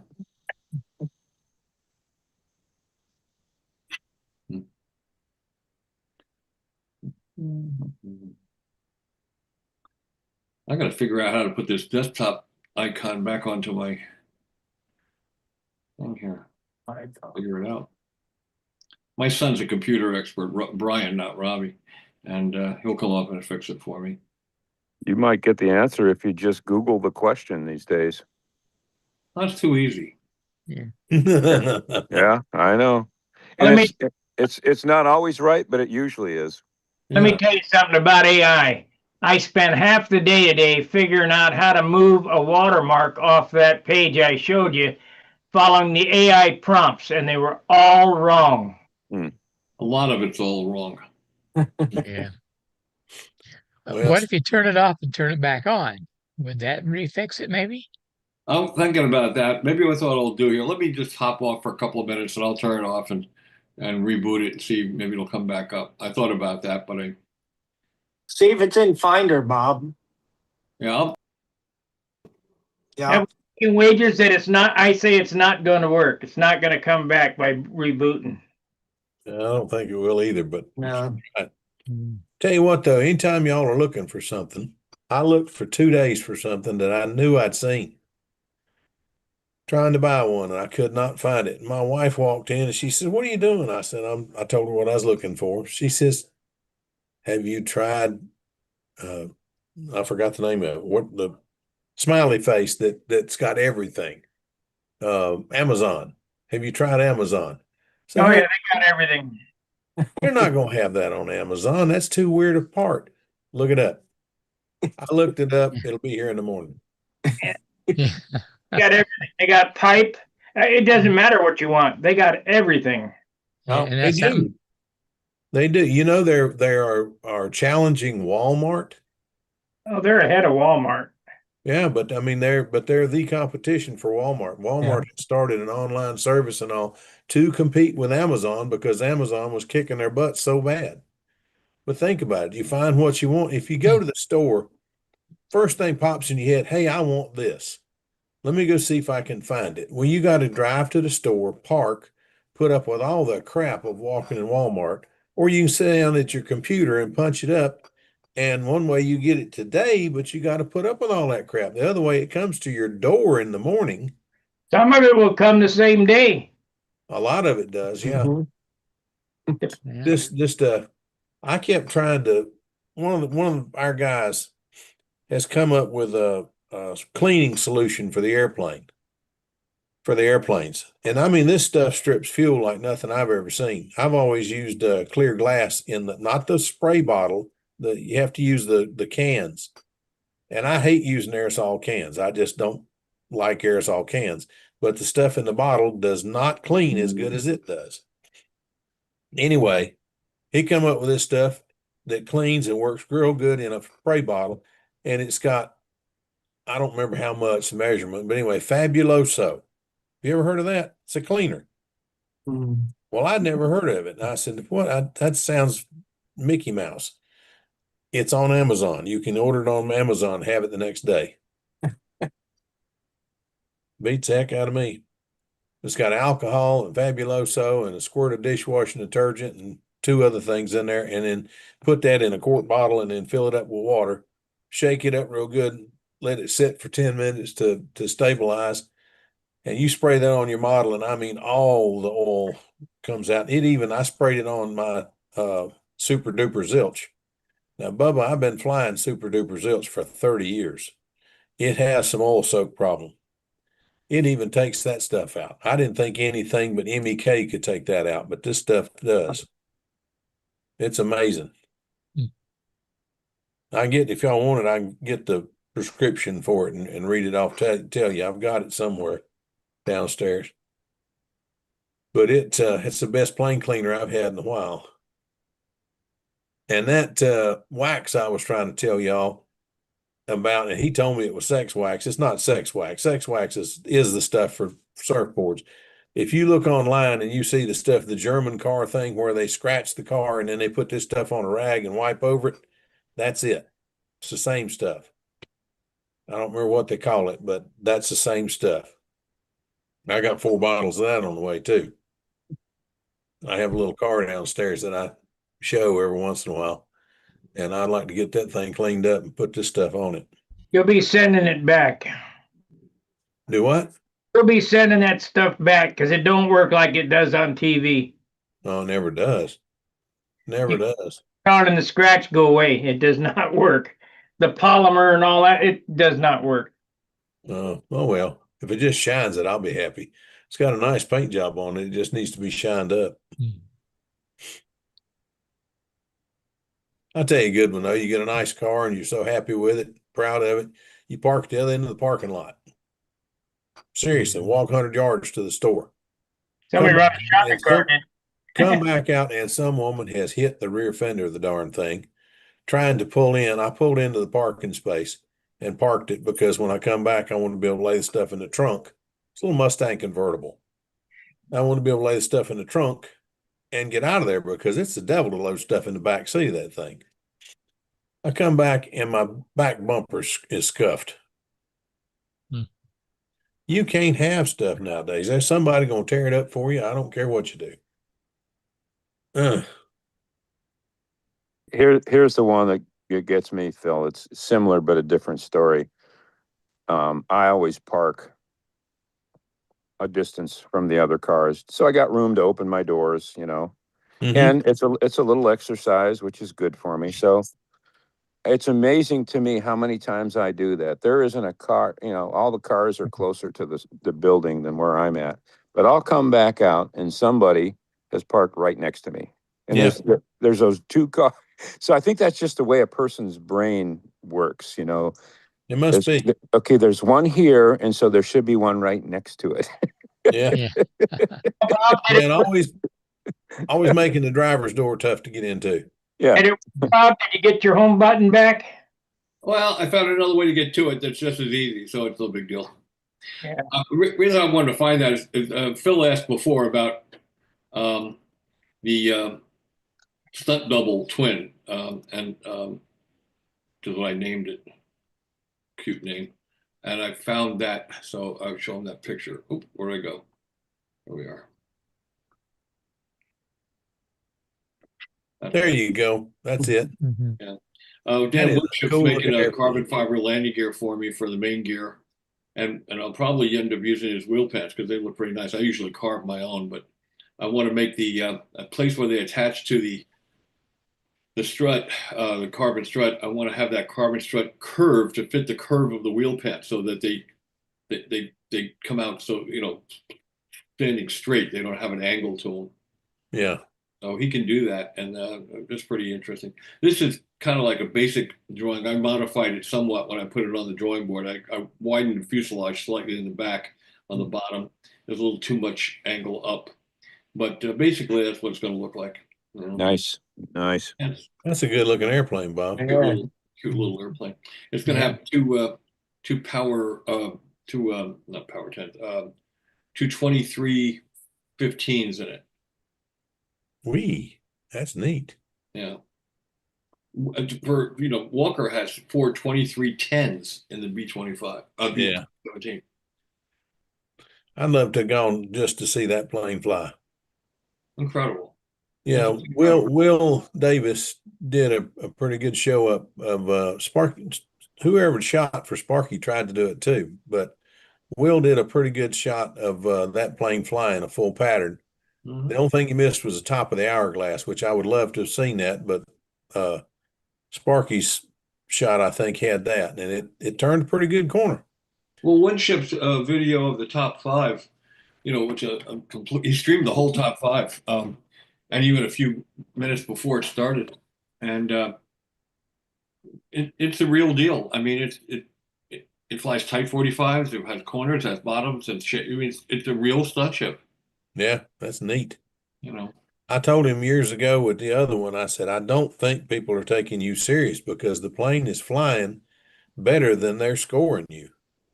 Well, that other one, they're taking it serious. an old one, that was cute, but it was a significant achievement, but it couldn't fly a rulebook pattern. There's no Oh, question. it wasn't a world champ model, no. I told Paul halfway through when I was watching him fly, he came down and I said, I figured out what that screeching noise is every time he pulls up into a maneuver. What is it? It's the crew screaming. Okay. Yeah. That was pretty funny. I'll tell you what, that thing was incredible looking. Remember 2-3 years back, oh gosh, now I'm having trouble with names. The guy from Houston that's flying a plane twin that you designed. Frank, not from Houston, he's from San Antonio, Frank McMillan. Okay, Frank McMillan. He was flying, and just before the motors quit, it screeched and let out a blood curdling sound that you just didn't know what in the world was going on. And then the gear came down, and then a lap later it quit and came in and landed beautiful.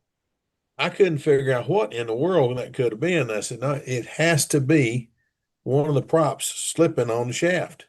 Hmm. Well, it's the only thing I could think of. I don't know. I mean, I don't know. I've never So heard it do that. then I don't know, 6 months ago, I was out in the field trying to fly an electric, and mine did that. And I got to checking, and it sure enough was a shaft prop loose on the shaft. That could be. So To check them every now and then, you know. Remember that guy from Australia that built that big, huge 4-engine? Well, I don't even know what it was, like an albatross. It was huge. yeah, I've seen pictures of it. The guy who flew the Nobler with the PA 65. Oh, PJ Rowland. He had a Lancaster. Yeah. Yeah, that's it. Now there was a character. I really liked PJ. He was unique. Yeah. He don't come on no more. I like the guy from Germany, Klaus Makis. Yeah. He was a character. He come up with some interesting stuff. Oh, he was an artist. A real I don't know if artist. he's still alive or not. I don't know. I hadn't heard anything out of him in years, but I'd sure love to see him compete again. He used to come to the 4A here once in a while. And Unique paint schemes. His artistry in arranging paint schemes was unique. yeah. How about But the guy? He's in Brazil that builds so damn quick, beautiful airplanes. Built that not S6B, but Oh, the Fred Sesquim. yeah, that's him. Yeah, he's a good builder. He builds professionally, you know, RC scale stuff and everything. Really exquisite airplanes. Nice guy too. Did that whole shot master. Hmm. Oh, okay. Yeah. And he's almost like Cool. Sparky. He can almost accidentally build an airplane. Sparky's the only one I knew could do that, but that makes sense. The guy built a beautiful airplane. What got me is he had Bob's signature on it. Bob says he didn't sign it, so it's got his signature on it. And I can accidentally build a wing and tail, but not a whole airplane. Yeah. Only He did a one beautiful piece job away. on it. I tell you what I'm thinking about doing is building the whole shot, expanding it to a 35 size airplane or 46 size airplane, and putting a wing in it that's double tapered and make it look like a little race plane, Yeah, which that'd is be what nice. it's designed to be. I think it'd be cute as heck. Sammy I don't know Hines what it had is about she that took design. Sammy It Hines just took sticks in your head. Sammy Hines took the whole shot, and I suggested she stretch it out a panel on each side and stretch it a little bit until and call it the long shot. And she won the nationals in junior with it one year. Yeah, I remember that. Sammy was quite a flyer too. Yeah. I like the bullet holes. It was a little too big for the airplane, but okay.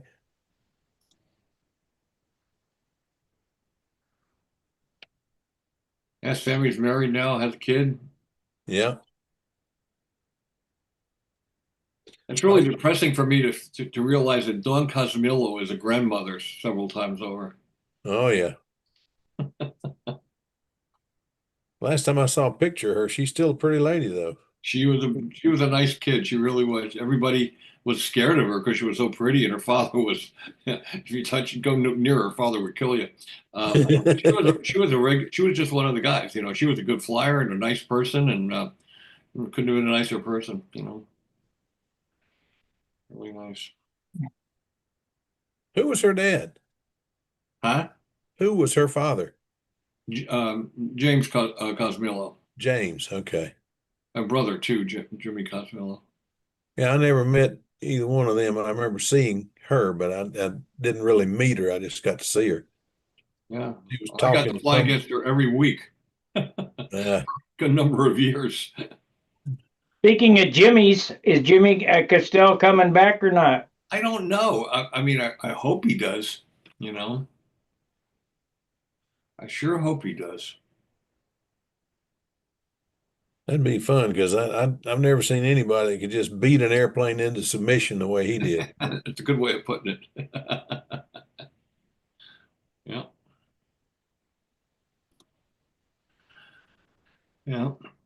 He was something. He flew again recently, and he said he crashed the airplane. Somebody let him a ringmaster or something when he crashed it. But I talked to him at length, and he was talking about coming back. I hope he does.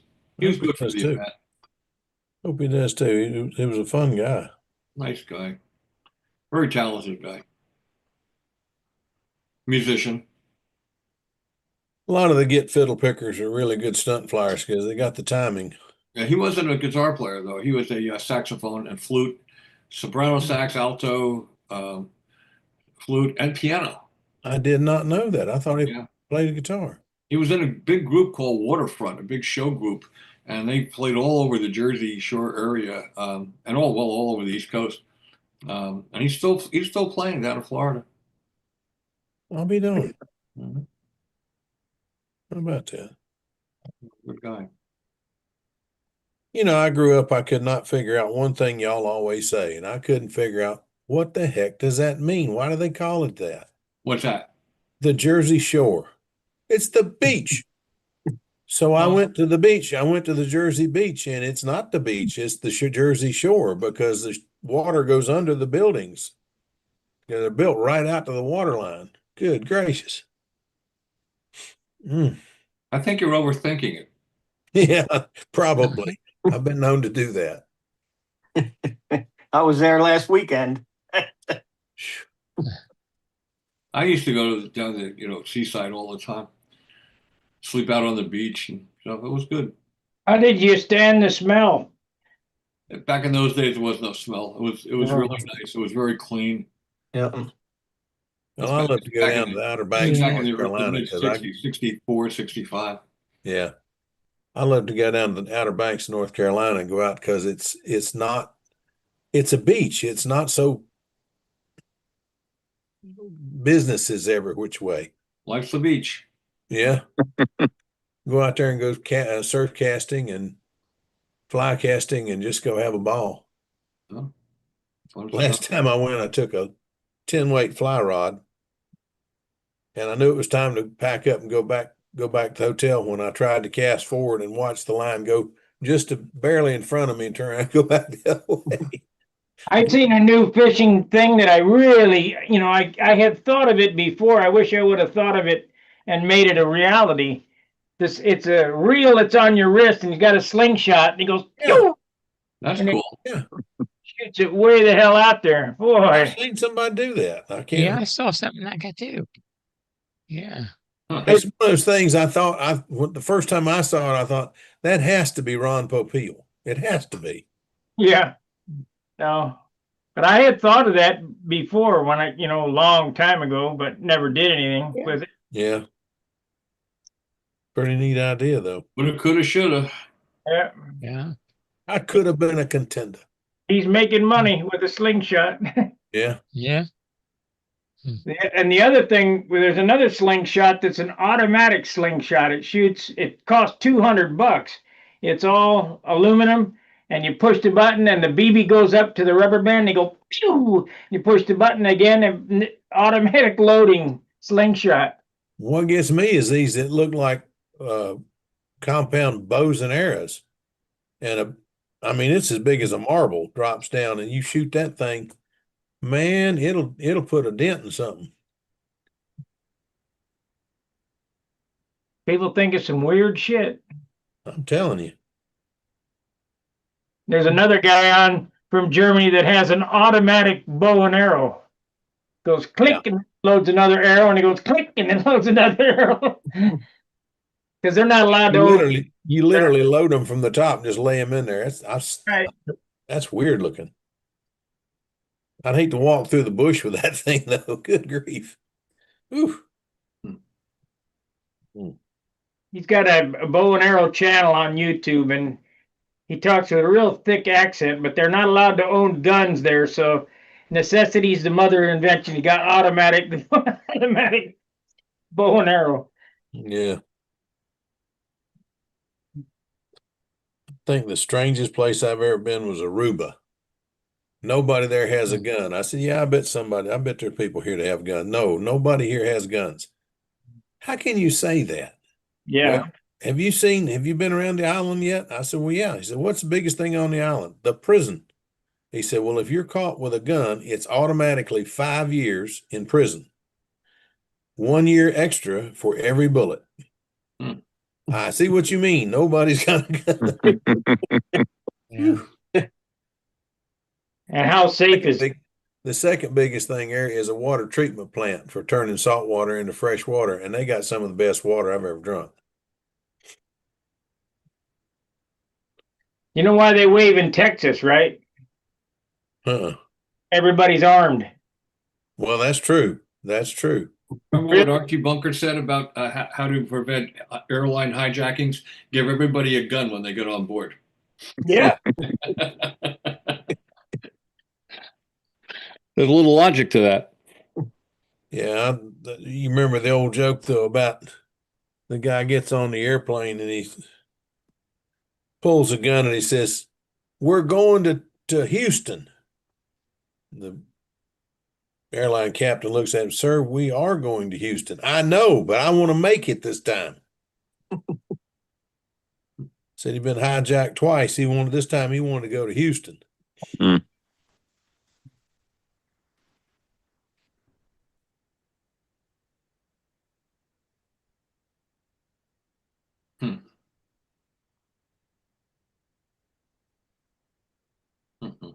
Biometric lock. I can't figure out how in the world this thing works, but it works. That old tiny thing, you put your thumb on it, and then if you put your thumb on it correctly, it pops open. That's the darndest thing. You know how long that would take to defeat? Not long. First time you hit it with something, it would break. It's not Yeah. very heavy. A hammer real quick. Yeah, it's not very heavy duty at all. But it's locks just stop the honest people. That's true. Another guy I watch on YouTube is the lock picking lawyer. Yeah. Interesting show, and there ain't no lock he can't pick. What got me is a combination lock, and he took off his shoestring and wrapped it around, and he sits there pulling down on it. And he says, "Shh," and the darn thing opened. I said, "Now, how in the world does that make any sense?" Yeah, there's not a lock he can't open. Something else. Well, that makes me feel better about movies and TV shows I watch where it's simple for somebody to pick any lock. You're telling me it is possible. Oh, yeah. Look up the lock picking lawyer. He'll pick any lock in under 3 minutes. When I see that, I always say, "Oh, nobody could do that on any lock at any time," but maybe so. Yeah. There are some amazing people out there. Yeah. He can defeat anything. I mean, it's unreal. And he advises the companies on what to do to make them undefeatable. Hmm. And he is a lawyer. It's just really weird. I don't know about these people. Some of them just plumb scare me. They're just too dadgum talented. Like what Sparky can do with a spray gun kind of worries me a little bit. Yeah. But Sparky, you watch Sparky long enough, you realize his talent is not with a spray gun. It's with a piece of sandpaper. Sanding's the key. It is. I've learned the secret. Now I just got to learn how to do it. Well, Bob has a signature of sanding. Anything he sands, I can tell he built. Billy has a certain signature, and I know what his looks like. And Paul has a signature. The shape, the people see shapes different, and it's in the sanding.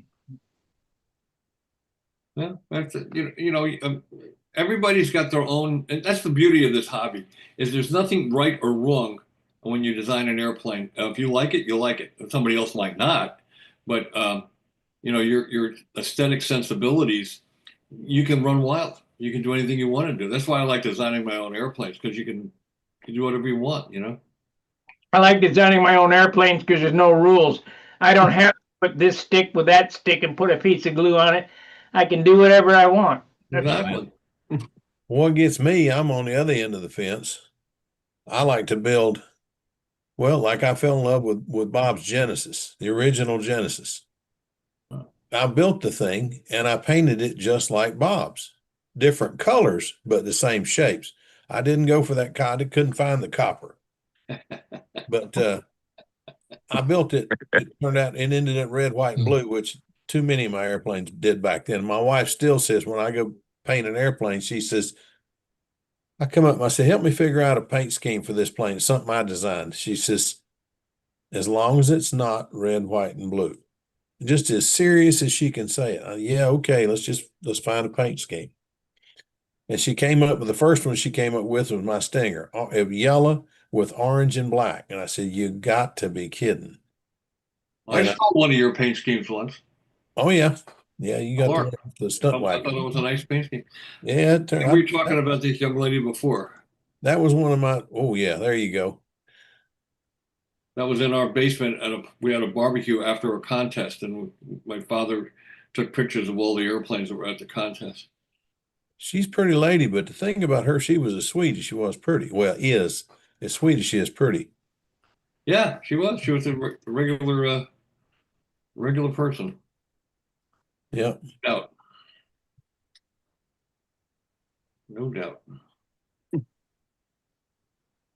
I didn't meet her but a couple of times, but she was really, well, I never really met her, but I saw her a few times and got over and was trying to get, to meet her. And other people were talking to her and she was just answering stuff like just as easy as anybody. She's a good person. We're talking about building, and I know you remember, Bob, 2004, I came and I watched the airplanes to the Worlds, and I measured Billy's airplane. You don't need a set of plans. I get a kick out of people say, got any plans for that? All you need is a tape measure. You remember that? I remember you measuring it over there in Circle 4. Yep. Measuring and taking pictures, thousands of pictures. And the next year I had 3 of them. Huh. Exactly the same. Well, I guarantee you one thing, that thing sure amazed me. Flew well. What took out your 75 when you had at Huntersville? I had, you mean it wasn't a 75 that I crashed in Huntersville? It was a profile. No. I mean the one you flew there. I didn't see it didn't crash at Huntersville. You flew it at Huntersville. Yeah. What do you mean? What took it out? Nothing took it out. You crashed it. No, I did not. Huntersville, not No. at Huntersville. Oh, the one that I had at Huntersville that crashed in Memphis. Yeah. I ran out of fuel on the on the 4-leaf clover. Oh no. That'll do it. On the upstroke, and it was a hot day, and I kept tipping the nitro and opening the needle valve and just run out of fuel. Yeah. And that was a long ride home. I'll bet. I will bet. That was a front row airplane, and It was. The only one I saw that I thought would beat that one, as far as the P-47s, was Billy's own. And Billy just had a couple of little tricks to it, just like his paint up at the cowl. He brought that line down like the plane actually curls in. Well, I actually sanded it in. Yeah, I remember. They were both just beautiful airplanes. I'd love to seen those two up against each other and got to judge, even it is not as an official judge, just got to look at the two of them because they were both just gorgeous. I could tell you the difference between the two. His weighed about 6 or 8 ounces lighter than mine. And believe me, that's the only question I didn't ask in 04 is how much does it weigh? Because mine was way too heavy. Way too heavy. His airplane performed. Mine. His did. I don't know how in the world Billy and Bob, I think, have this stash of balsa that they build their best airplanes out of. I don't know what it is. Take it to the bank, Phil. Yeah, I hear you.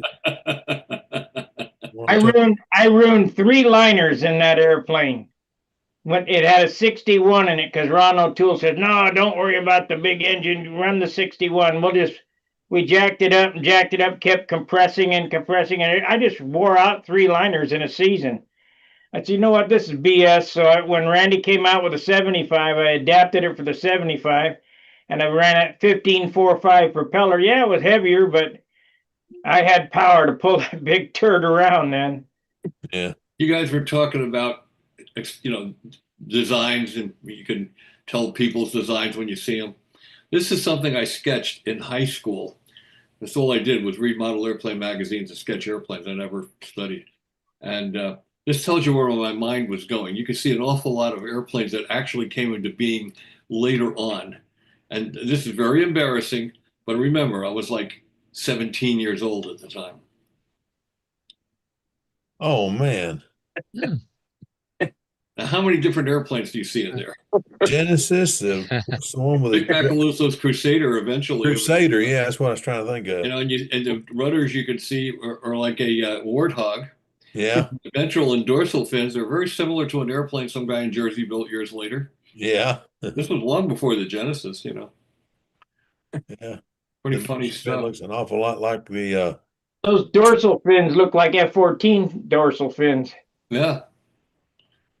You know what threw me the most on Bobby's airplane? I saw pictures of the XLTC, and in the front he had gear doors. There was just gear doors sticking down there straight.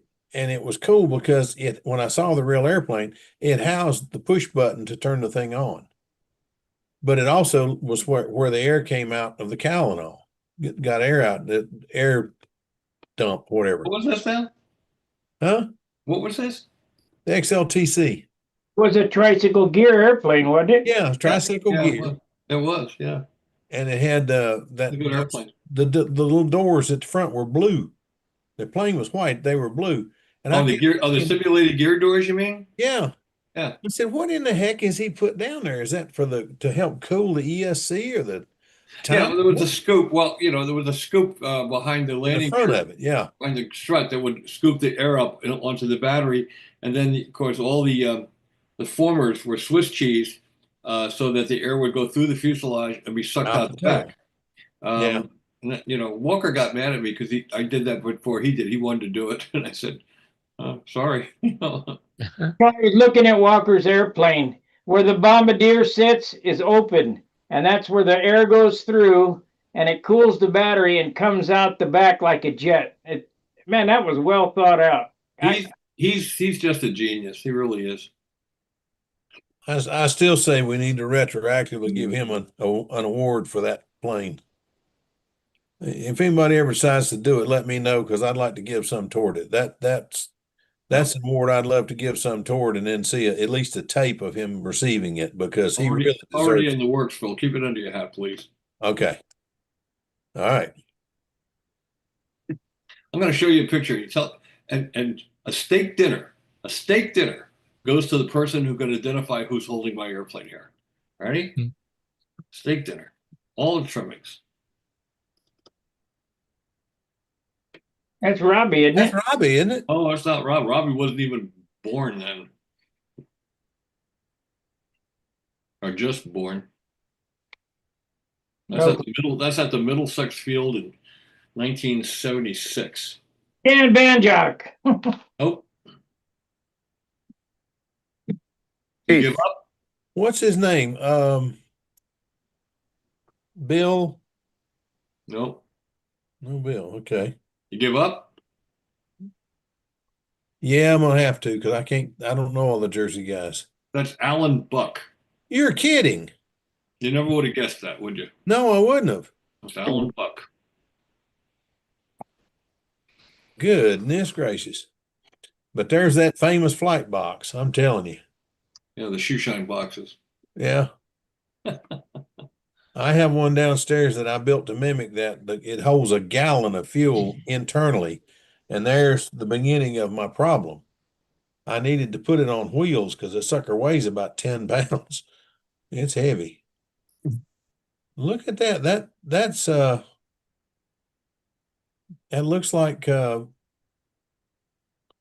for heaven's sakes. I can't think. Suarez? Billy Suarez, what about him? Is that his airplane? With what his airplane? The one that's on the screen right now. Screen. I don't see anything on the screen. Well, I You see got a something up plane there. with a 3-blade prop and a Hold on, tricycle landing gear. maybe I accidentally did something here. Oh, okay. Yeah. That one? June That one. 13th, 2026. That's my Avanti. You're kidding. No, You did a gray airplane? it's silver. Silver airplane. Yeah. Okay, you've done one and it worked. Tell me this. What kind of silver did you use? Probably Eurogloss at the time, I would imagine. Aerogloss? Yeah, probably. Tommy and I just bought, I think between the 7 pints of B25 silver. And Tom called me a few weeks ago and he says, I've got my airplane ready to paint. How about check your B20, your silver and see if it's silver? Oh, that is pretty. Well, that was probably the dumbest question I thought anybody had ever asked me. Is silver silver? Yeah, it probably wasn't. It wasn't. It's Probably- brown. Probably aluminum. Every quart of it has turned brown. It's not 6 months old. Brodak dope has something in it that makes it proprietary that turns the dope brown. If you get crystal clear, it's brown. Yeah. Found Hey, that out the hard way. go down. Was that me holding that red, white, and blue airplane? Well, I know what that one is. That's What are you seeing stuff on screen now? oh yeah. Yeah. Down. No, the other way. The other way. Keep going. Keep going. There's Bob playing a get fiddle. Keep going. I didn't know this was showing. Oh yeah. Yeah. Right there. First one on the left, bottom row. That's me, isn't it? Yeah, Yeah, with that's you. your airplane. No. It's not. You're not your AMA number. No, it is me. That Just don't- is you, but is that your airplane? Yes, it doesn't look like me. It looks just like you to me. I didn't think it was your AMA number. There's Yeah. there's the Novi. That's pretty. Yeah, that was gorgeous airplane. 69 Nationals. Yeah. I'll kind of scroll through these. Anybody want to see anything? I'll open it. Yeah. They had the Olympic. Oh man, that's pretty. There's the Saturn. Yeah. Yeah. Not my Saturn, though. No, but it's a Saturn. I'm gonna have another one of those.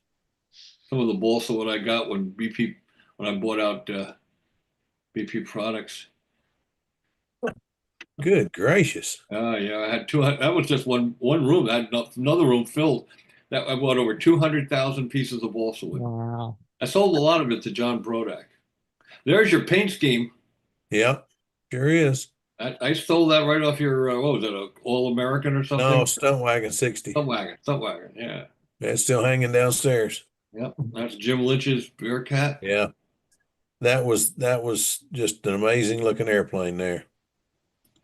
Me and Mike Pratt at the banquet after the '84 World Championships in Westover, and we sat down with Vince Minkowski and I forgot the lady's name. She was from AMA. I forgot her name, and she looked at me. We had these little stickers that had a little face on it. Dean Pappas cut a hole in them, put them on my glasses. And she said to me, she said, Bob, that could ruin your eyesight. I said, that's okay. I've always wanted to be a national stunt judge.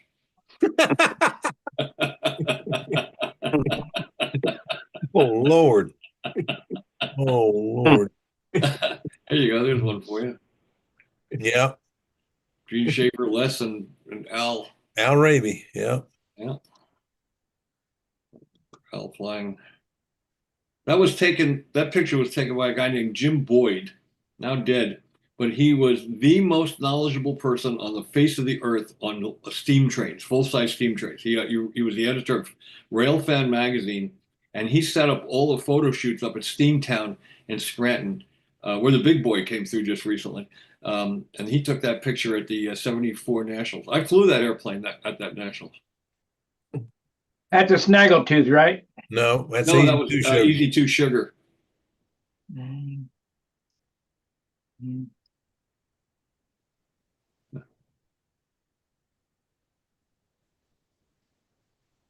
Pretty airplanes. Good gracious. Yeah, there's a bunch of photos in here. That Tom Hampshire's Thunderbird, upright Thunderbird. Scroll down. Well, it wasn't a Thunderbird. It was a Jerseyan. Yeah, Jersey. Okay. Yeah, it's a Jerseyan. Wow, look at that. There's something there for everybody, huh? Yeah, really. Jim Kostecki, he sent me a bunch of his original drawings. Airplanes. Wow, look at that. Yeah, pretty cool stuff. There's Jim. That's at the 69 Nationals, Willow Grove. I didn't realize it, but Jim was an artist, and he always had that on the outboard wing. The ultimate Ukrainian. Yeah. He always put that thing on there. I never could figure out what it was, and he finally told me at the That's his avatar, the ultimate Ukrainian. yeah. He was an art teacher. Yeah. That's what he told me. He was an interesting fellow. But built beautiful airplanes. That airplane that he's holding, Mhm. Formula S, is hanging in Schaefer's Hobby. Yeah. That's a pretty airplane right there. I like that. For $40. Took second at the 68 Nationals to Gieske. He wanted a drink, so he sold it to Art for $40. Louis Simons, there's my He mentor. had a couple of your airplanes there. I was at the 69 Nationals. Yeah, that's Roy Simon. That's the 35 size one. yeah. I always thought that plane was just too darn big for a 35, but it flew great. Yeah, I had that airplane for a long time. When I was between airplanes when I was doing mostly motorcycling, bike I was restoring. I remember those days. So I borrowed his airplane and flew it for I borrowed a lot of his airplanes, actually. What's that? That's a Genesis. Where's that? That one right there, center screen. That's a Genesis. Yeah, it belonged to a guy in Australia. Wow, pretty airplane. Did a nice job. I got a lot of pictures from around the world. People, here's Bob's your uncle, Elliot Scott, holding. He came to visit. That's the XLTC. Yeah. I don't know if you guys are interested in this or not, but since they're showing, this is me with one of my first airplanes. I actually built a good portion of that airplane at that age. No, not all of it, but I built enough that I was allowed to fly it in competition. Wow. Yeah, pretty cool. Your dad was, I recognize that brown sledder right there. It's Vince Schnetzer's airplane. Yep. It was that here in Winston, Les had his 660, and they were both just the cream of the crop. Yeah, Vince was a nice guy, really nice guy. He was a roofer. My God. There's a Stan hot Powell weather.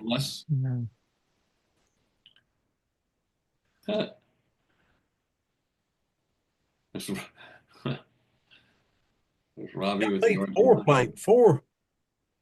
Oh, I remember that. Robbie was a little guy there. There he is working my dad's machine shop.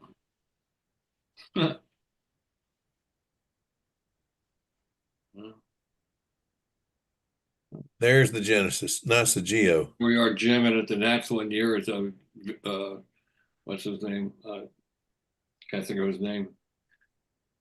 From Toledo. Jeff Traxler and Billy and I.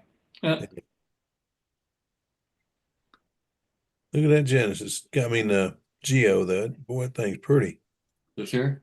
Yeah. That's the airplane Robbie flew in China. Wow. And he won the 95 Nats with that too in senior. There's Billy Flores with the restored P-38. Yeah, how about that? I've got plans to that downstairs. Yeah, the model airplane news. Yeah. Back in the 60s. Huh. There's the bear first. Well, look at there. Dirty old man. Isn't that a great picture? You know who those girls are, don't you? No, no idea. Well, one on the far left is Shireen Thatcher. That's Shireen? Yeah. And on the right is Marie Adamison. I've never met her. Yeah, she was great. And she is. She's still alive, you know. And there's the first bear, I think. Yeah. That's in Czechoslovakia in '74. Billy doesn't look too happy, does he? No, he don't. He's never happy. Billy did not like getting beat. He didn't like when he didn't win by enough. He Wow. was a competitor. What do you want? Here's Rick Campbell when he was a kid. Look at that. Good gracious. Yeah. And that's Dave Cook. Oh yeah. I'm gonna tell you what, you kept telling us that he was a good get fiddle picker, but he was at Oh, Brodak. Man, he is incredible. he's a really good player. You know, he's taught me so much about blues. I'm now getting into blues a lot. This is funny. This is that's me on the ground there, and that's my wife sitting next to me, and then that's Betty Adamison cut off there on the right, and Bob, not excuse me, Betty Lampione, and that's her daughter there with her head. That's at 1972 at Flushing Meadows. There's Dan Badjock and Robbie at their very first contest each of them flew in. Danny was in first and Robbie took second in intermediate. And that's the original hole shot there. Hmm. I don't know if you guys are interested in this stuff or not, but it's Yeah. Yeah. There's the twin. yeah. There's the Genesis. Yeah. Uh, There's the Tucker. There's a bunch of fireworks going on outside. I don't know what the heck's going on. Somebody hadn't looked at see what the date is. that was at the Okay, Jack. 73 KOI.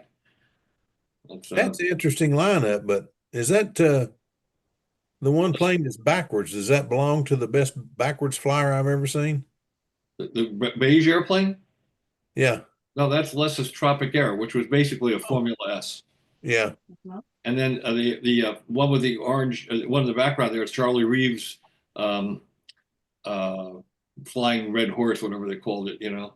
And behind that, Jim Lynch's Volunteer. I don't know what the airplane was in the foreground, but that's my 105 with the gray airplane. It's my 105. Yeah. Mhm. Yeah, I've seen most of those airplanes in person today. All good. There's the Caprice. Yeah, a lot of Caprice. That red airplane, a Nobler? Second wind. What? That red airplane, is that a Nobler? Yeah, Sure that's is. the Simonized Nobler with all the modifications that Billy Simon suggested to use. The solid tail, wing gear, bigger, rounder wingtips. That was my Red Reinhardt crashed that airplane, and then years later I crashed his Victor 441 BSA, and he came over laughing. He said, "You okay?" I said, "Yeah, but I crashed your book. Why are you Mike? Why are you laughing?" He says, "Because now we're even." Lord. That was at Lake Charles. That is Lake Charles in the background there. Yeah. My last 35 size Genesis and the first 46 size Genesis. Yeah, neat airplanes. Yeah, interesting days. There's the Tucker. Yeah, that's a Tucker.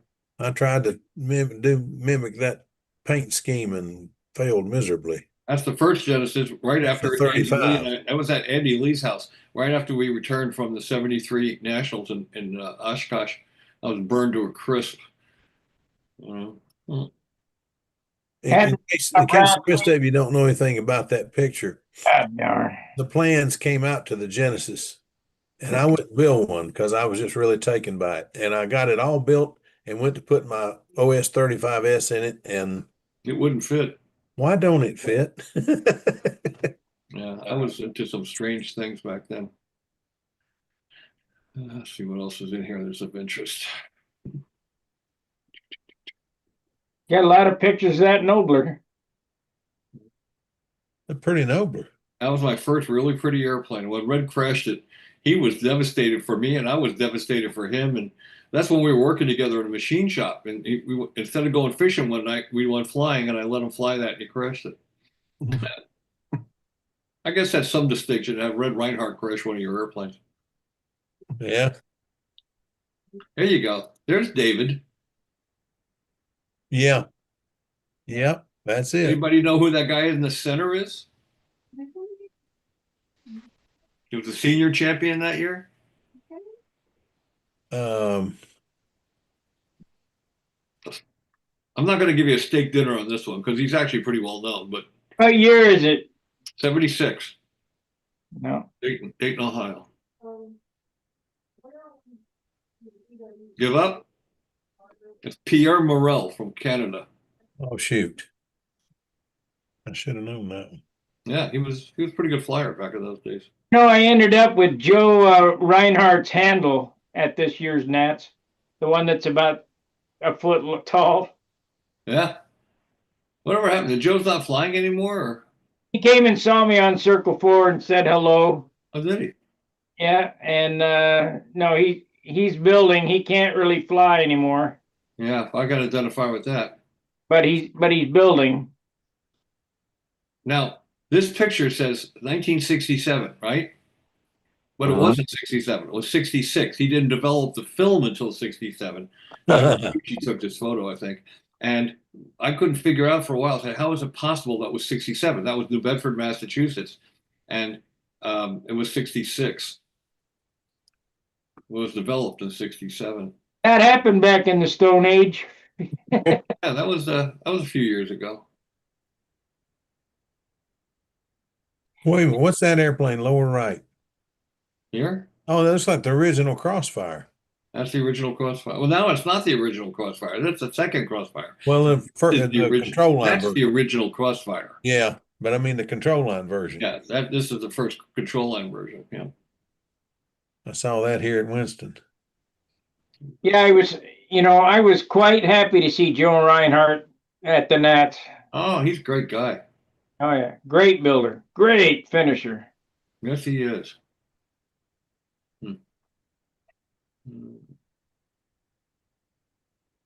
Oh, there you go. Europa. I was going to say this one. No, this is one we changed the motor to be straight out. Well, this is the same airplane. We had a different mount in that airplane, and we had the canted motor like you have in your new airplane. Matter of fact, here I think that shows it. There it is. What year was that? 1991. Yeah, 91 is when I come up with this. I had a airplane called the Sorcerer, 32F canted engine. Well, that's like you can see the canted Weber in there. Good looking model. And Billy and Robbie. That was Cleveland Field. That field's no longer there. It's a FedEx terminal now. That's a good shot, isn't it? That thing is still flying. 2008 is when it started flying. There you go. Oh, look at that. That's sharp. Everybody knows who that is. You don't even get a hot dog for that one. No, that's the guy what designed the airplane. Yep, Don Still. It's a Stuka. Don Still.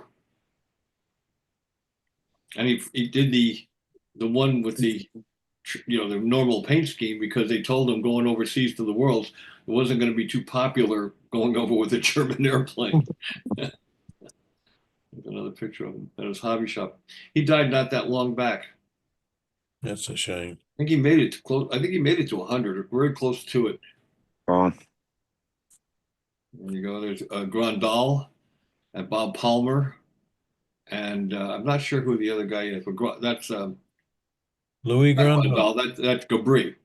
That's Gabri, Gabri? Palmer, and it may be that may be. I think that's Don Still on the second place. First place was Gabri, and then second place was Don Still, and third place was Palmer. Pretty cool. Yeah. Who's this? You know who that is? FUTU. Can't even read it. FUT something. W. He was a kit manufacturer. Well, gosh, there's been a bunch of them. That's Tommy Niebuhr. Oh, you're kidding. Oh, that's Tommy. Hair looks brown there. Yeah, that's a kid there. Yeah. Lou with his. Oh, look at that. What a nice guy he was. Good grief, I got the most amazing letter from him after my first appearance at a nationals, and just a really nice letter. What's that right above him? Here, Yeah, Teddy. I'll be darned. Look at that. He's still flying that airplane. Well, he's not flying anything right now. I know, but that airplane is what he'd fly. Here's another one of him, and That airplane there met the pavement. What year is that? I don't know. 21 years ago, he crashed an Infinity, and then again, he crashed an Infinity. Same shop, doing the same thing. I built this. I wanted to build a Formula S. I got that far on it. And I told Kostecki I was building one, and he talked me out of it. He came down and picked it up.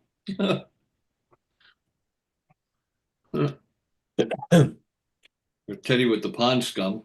I have the distinction of naming that airplane Pond Scum. Final edition.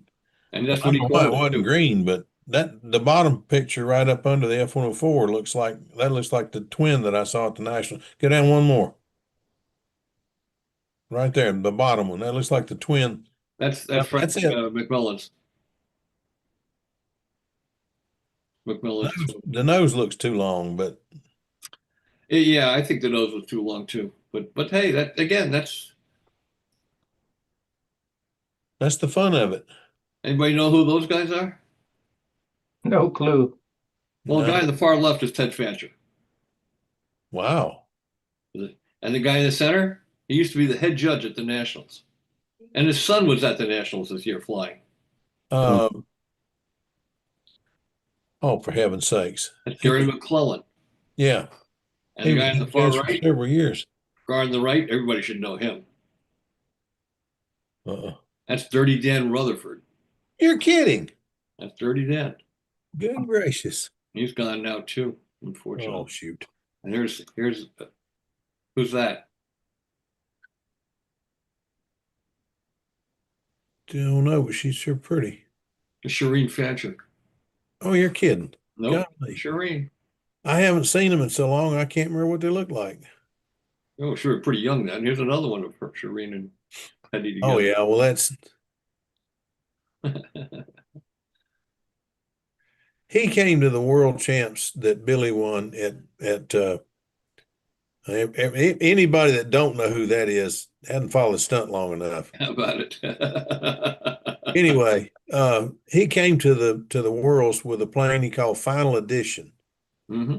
And that thing was so darn pretty. It came apart in the air. Yeah, he finally put the pipe tunnel inside like it was on the plans. Plane was absolutely gorgeous. And I'm watching it fly thinking, wow, this thing is what?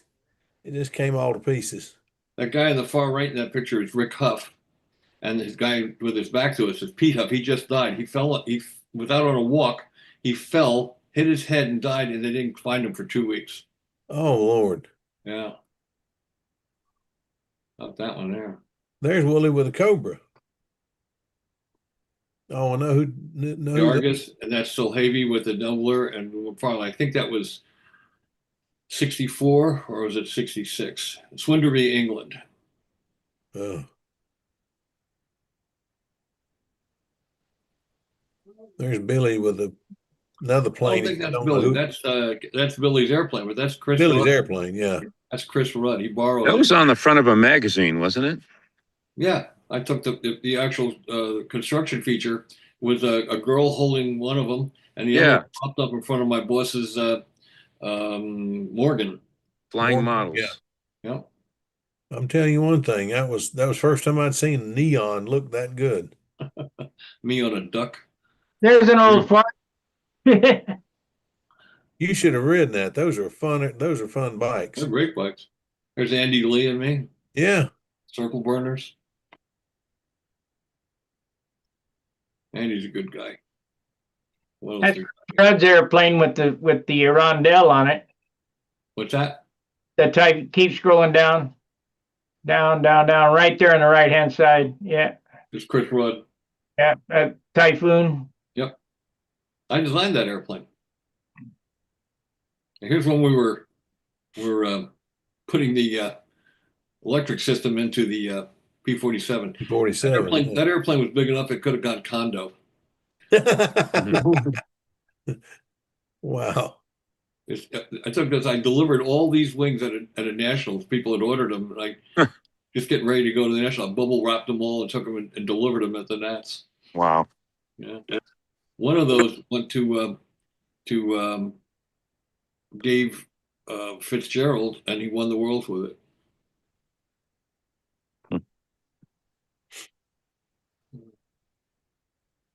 Second wind. That's pretty shot, isn't it? Yeah, it is. Yeah. That's Warren T. Art's Lunar. I've seen 3 of those, and all 3 of them are painted just like that. Yeah, Jim Hoffman's is just like that too. Yeah, Yeah. that's the original Caprice. That black or blue? Black. That was black. Gene Schaefer did them in black, so I did them in black. Here I am holding it. Well, that's not a bad guy to mimic. The hardest color to paint. Yeah. Shows everything. Pretty airplane though. Well, Warren looked good there. And this is Warren's interpretation of Gene Schaefer's Blackbird, which is the airplane I stole, the numbers for the Caprice. Good looking bird. Yeah, flew good too. How about these 2 guys? Oh, Phil and Billy. Huh? That's Phil Granderson and Billy, right? No, Phil Granderson and Les McDonald. and Les McDonald. Yeah. 80 nationals when he won. You're talking about Huff's retract Pathfinder. Yeah, there it is. Now, think about this. This was back in 2015. And there are 3 electric powered twins with retracts on one field at the same time. Now, do you think that ever happened on any field in the world at that date? Not back then. I would have probably almost bet my life that nobody would have had 3 electric powered twins with retracts. That's pretty cool. Ryan, he didn't live much after that. Who's that? That's Les. That's Les. That the Tail of the Dragon. Tail of the Dragon, yep. I've been there many times, but never been on a motorcycle to do it. Look at that. What plane is that? I know who the pilot is. What is that airplane? It's one of his early airplanes before the Stiletto. Yeah. Tropicair is the only one I knew of before. But Yeah. that's the 700. That's the one he came here Here's with. the 700 with the wing cut out of it. Oh, wow. I cut that wing. Cheated it. And here we are at the World Championships in 80. Poland. Huh. That was my favorite stiletto. I don't know why. I just like that stiletto. My favorite was the last one. I like that one. I like the 700 too. That was one of those planes he came to Winston-Salem with to the 4A. And, where we used to seeing 35s. And all of a sudden, here's this huge, we were used to seeing 20 Noblers and an Aries and a Chipmunk or something. Yeah. And all of a sudden, Les comes with this huge stiletto, and we're all trying to figure out, well, that thing really fly. Yeah, flew good. This Yeah, was flew real good. He this won. was at the award ceremony in Poland. We took 1, 2, 3, which is the only thing that got me out of Poland. Kept me from being in jail. We took 1, 2, 3. But the funny part about this is you can't see it, but we didn't think we were going to take 1, 2, 3 in any event. So we only brought 2 flags, and Billy took third. And somebody found this little tiny washcloth sized flag and hoisted it up on the pole. And he was pretty pissed off about it. It was pretty fun. Here's another good picture of Les at Deal's Gap. Yeah. It's a 700 Interceptor, Sparky. Hold it. I'm looking at the chat. Hold on. Oh, yeah. Well, anybody know who this is? Paul Castellano. No clue. That's Hal Karstens from Karstens Publications. Oh, Carson Publications. That was my boss for 17 years. How about this guy? Anybody know who that is? Hard to see. If I can get smaller. Is that Gene? That's Gene. Yep. Gene Schaefer. How about this guy? That looks like Mitch McConnell. Probably had more airplanes published than anybody, including Jack Sheets. Oh gosh. That's Dick Don't know. Sarpolis. He got the blowtorch award. No, one of his other hobbies was he was one of the world's foremost authorities on blowtorches. And if you look on Amazon or look up Dick Sarpolis blowtorches, there's a book by him on blowtorches. And he had hundreds of them. So this was his 70th birthday party, and my neighbor across the street had a barn, and I asked him if he had any old blowtorches, and I gave him that as a present, and he was like delighted to have it. And he gave it back to me maybe a year later. He turned it into a lamp. It was all polished up and perfect. It's pretty funny. How about this guy? That's Champion Lampion. Yeah, Championi just after he won the Nats in '69, wiping down the saber. Fox Who's 35. standing? Skinny The wing. three I don't know people how to standing work. at the far left. Who are they? Far left. No idea. And one of the farthest left with that black hat on is Dave Gerke. Next to him is Jim Kostecki, and next to him is Bill Warwich. Well, I'm not used to seeing that view of Bill Warwich, so Yeah, I get that. There's Gene at the Worlds and Utrecht Holland. Gene flew here one year with that airplane. I know, yeah. And I was the last person to fly that airplane. that airplane flies the wrong way. You had a fun time with that one, didn't you? I could fly either way, and I used to fly in competition going the other way. Oh Lord! Now, this is when we presented. I owned the stunt machine, and Lou Walguest had stored it at his house. And when he moved to Tucson, he took it with him. And I got a call from Hope Hope Calling is her name, but that's Jean's daughter. You can see Jean in her face there. That's Jean's daughter, and she called me up wanting to know more about her father, and I said, "Would you like one of his airplanes?" And she went, "Yeah." So I arranged for Teddy to pick it up from Lou at Tucson and bring. And she lived up by San Francisco, and he brought it back home, and that was the presentation. She got one of her dad's airplanes. That's pretty cool. Isn't that neat? Mhm. Here's another picture of it. I thought that was pretty cool. I asked Ted Fancer at the Nationals one year. I said, Ted, I got a question for you.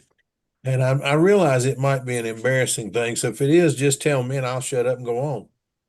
But I said, why the heck do they call you Gumshoe?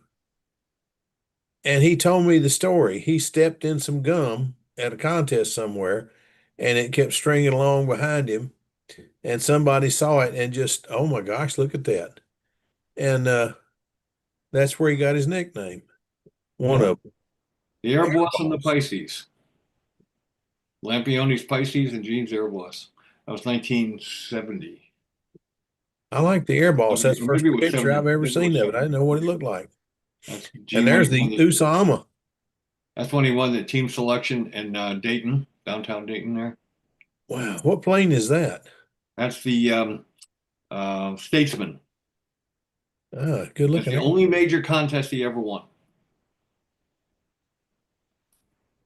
Who's that? Oh, it says right at the bottom there. That's 73 National. Gene never won a big contest? Getting ready for launch for Billy Simons. Yeah, I knew that was Billy. I don't know how I knew it, but I knew it. That's Gene. Billy. Who's that guy in the green shirt?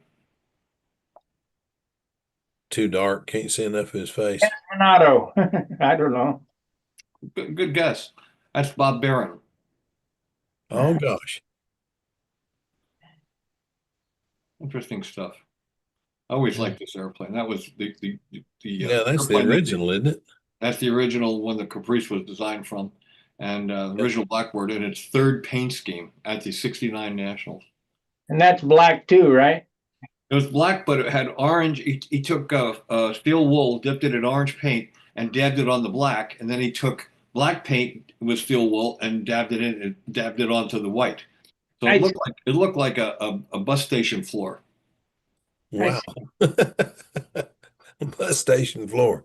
That's your what- buddy you're talking about. That's the first day any of us saw the P-51. He brought it to a function. There's Dennis Moritz in the red hat. He looks, if you want to know how old that plane is, just look at who's holding it and look Yeah. at a picture of him now. I He mean, looks the same. no, he don't look that much like a kid anymore. I don't know. He's still pretty young looking. Well, he's still pretty young looking. He's a decent looking guy, but Young. Who can name all those people? Who Eh, wants I who know wants to Tommy name all those? Hampshire and Frankie Embriaco, Rich yeah. Macabone, John DeTavio, and Nick DeTavio. I kept thinking that was John DeTavio, but I just wasn't sure. That was Johnny. Yeah. I've never seen him when he wasn't standing up. How about that picture? Name all those people. I can name two of them, but that's it. Gene and oh gosh, now I can't think his name. Back left is Billy Simons. Simon's who I was Next trying to to think Simons of. is Moses Quintana. And next to him is Eddie Elastic with the Impala. Yeah. And Gene with his Genie. And John DeTavio with the Falcon. And Tommy Niebuhr with the Clipper. So that's the original Falcon, one of them. How about that? It got me. I went to the Nationals and watched him launch an airplane, and it just blew my mind. He was not a young man, and he's holding the plane up, and I thought, well, is he not going to launch it? And he just bends it to waist and lays it on the ground and turns his head and lets go of it. I know he was a flooring guy. This is a humongous. I built 7 of them for Roy Trantham. Yeah, and he flew them well, I'm telling you. He gave them out as gifts. That is one of the best flying old timers I have ever flown. Yeah. He had a 60 in it. It's lightweight like a 54, but it was actually a 60. You know these Really nefarious. flew well. You know these nefarious characters. I know Andy Lee, but I don't know the other two. That one in the middle, Sleepy. That's Sammy Bridges, Oh, my darn. and that's Freddie Miles on the right. Freddie Miles. His ashes were spread out by circle number 2 one year by some nefarious guy from New Jersey. One of my best friends. I spent the whole day today with this guy. That's Mike Rogers. Oh, my darn. And Sheen Schaefer and Freddie Miles at Flushing Meadow. About circa 1971. Huh. I heard Sleepy just passed away. Is that right? Yes, he did. Kenny Dawson passed away. That's a shame. We're losing so many of the good guys. Yes, we are. Gee whiz. It's really. There's another guy we lost there, Vic Macaluso. Yeah.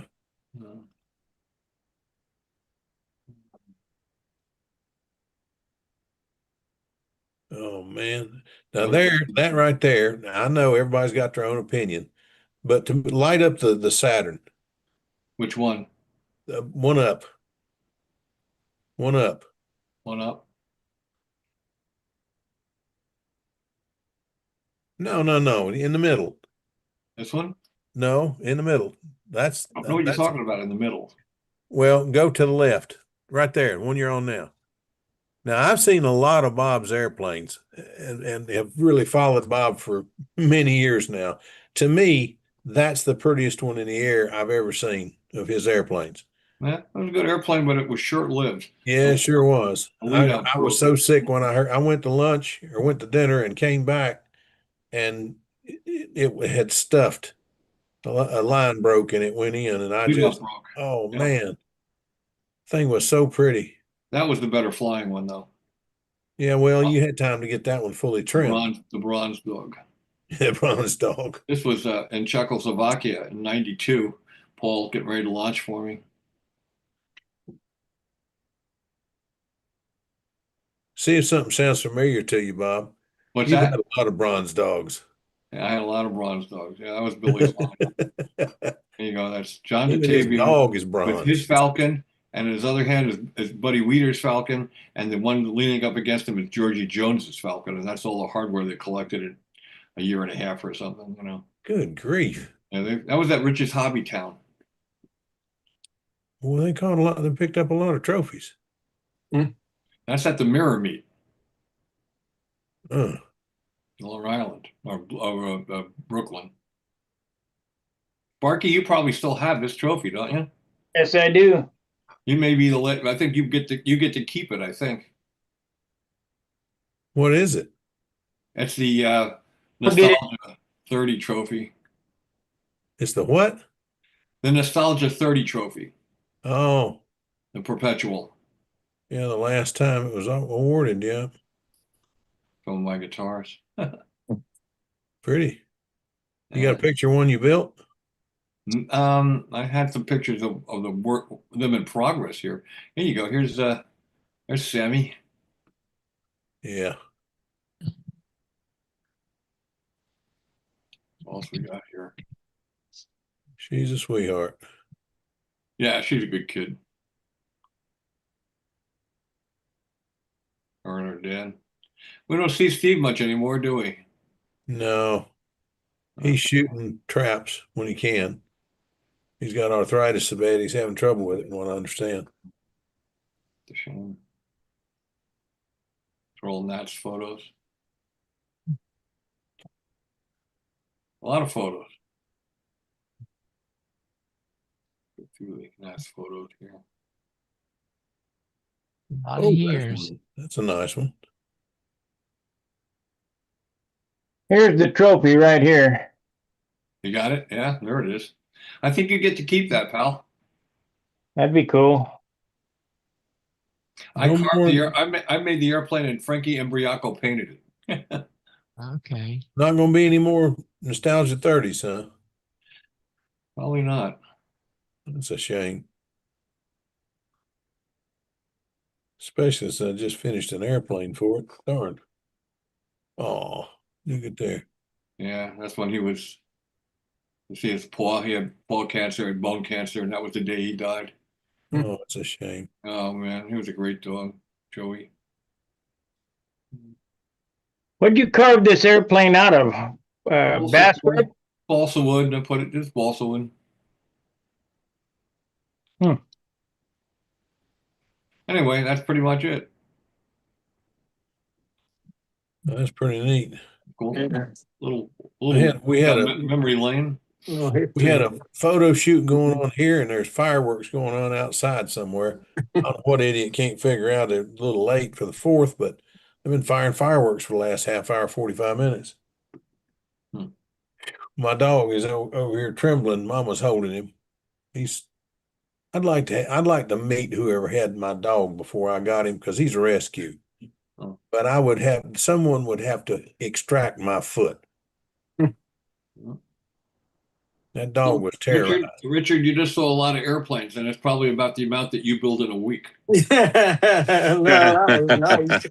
I like looking at all them old planes. Certainly between you and Sparky, it's that many airplanes. So. Yeah. I'm in between planes. I don't know what to build next. That's funny. Well, why don't you build something off plans? Try building, scratch building. Yeah. Cut out all the Yeah. parts, put them in a box, and you have your own kit. But Yeah. you pick the wood, and you don't have any splices where they shouldn't be, and you get a better airplane. Yeah. It's a good idea. You gonna fly at the Nats next year? I hope so. You look Yeah. different in person. When you came up, I didn't realize it was you. I didn't even see him because he didn't say hello or nothing. Yeah. Said hello to me. I said, But I was busy. you were look familiar, busy. but I couldn't, Listen, don't get mad, Yeah. Rich. My wife gets mad when I forget her name too. Oh, ooh, Lord have mercy. You know how I introduce my wife? I say I tell people this is Mary Ann, my first wife. Ooh. Well, after 51 years and 53 together, I don't think I'm going to have a second. Yeah, I don't want 53 to have years to for get us. retrained. No. I got a good one the first time around. I won't be that lucky twice. Yeah, how about it? Well, gentlemen, I'm going to jump off. Are we Yep. off on YouTube now? No, we streamed on YouTube until 9:45, so we're still on. So we're gonna end the stream. We won't have an after party tonight. Yeah, I'm gonna go to bed. I was up all day at Joel's helping him shoot, get prepared, shoot Mike Rogers' new pattern master with clear. It's really pretty airplane, very light, very light. Mike Rogers is going to be back, huh? Yeah, Good deal. he's been flying. Joe Daly gave him an airplane, and he's been flying quite a bit. And he can't, comes back. Yeah. He's 82 or 83, and got all kinds of health issues, but he just wants to fly, and he's really into it. Well, I'm not near as pretty good as good. he used to be, but I'm still having as much fun as I ever did. Well, Still go round and round, does he? That's it. Yeah. That's it. Well, everybody have a great week. Yeah. We'll see everybody hopefully Monday night. I mean, weekend. Weed See hopper, everybody how far Monday is your night, we hope. caprice from being done? Do Well, what? I've made some progress, and I was just going to ask you what a good time to call you might be tomorrow. I'm home all day. I'm going to give you a call because I'm taking some big steps. Yeah, cool. Alrighty. All right, man. Gentlemen, Good night, have a good everybody. evening. See you Richard, guys later. Yep. Bill. Okay. Take care, Ewans. Good night, guys. See ya. Good night. Yeah.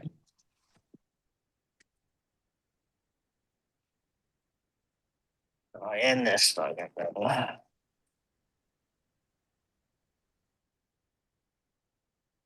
Well, I'll end it for everybody. I All right. Well, take care. appreciate you guys watching on YouTube. Please like and subscribe.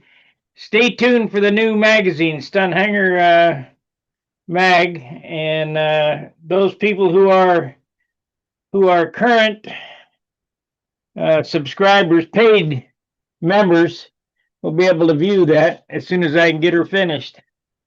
So, like, subscribe, and share. I'll see you tomorrow. Fair winds, tight lines.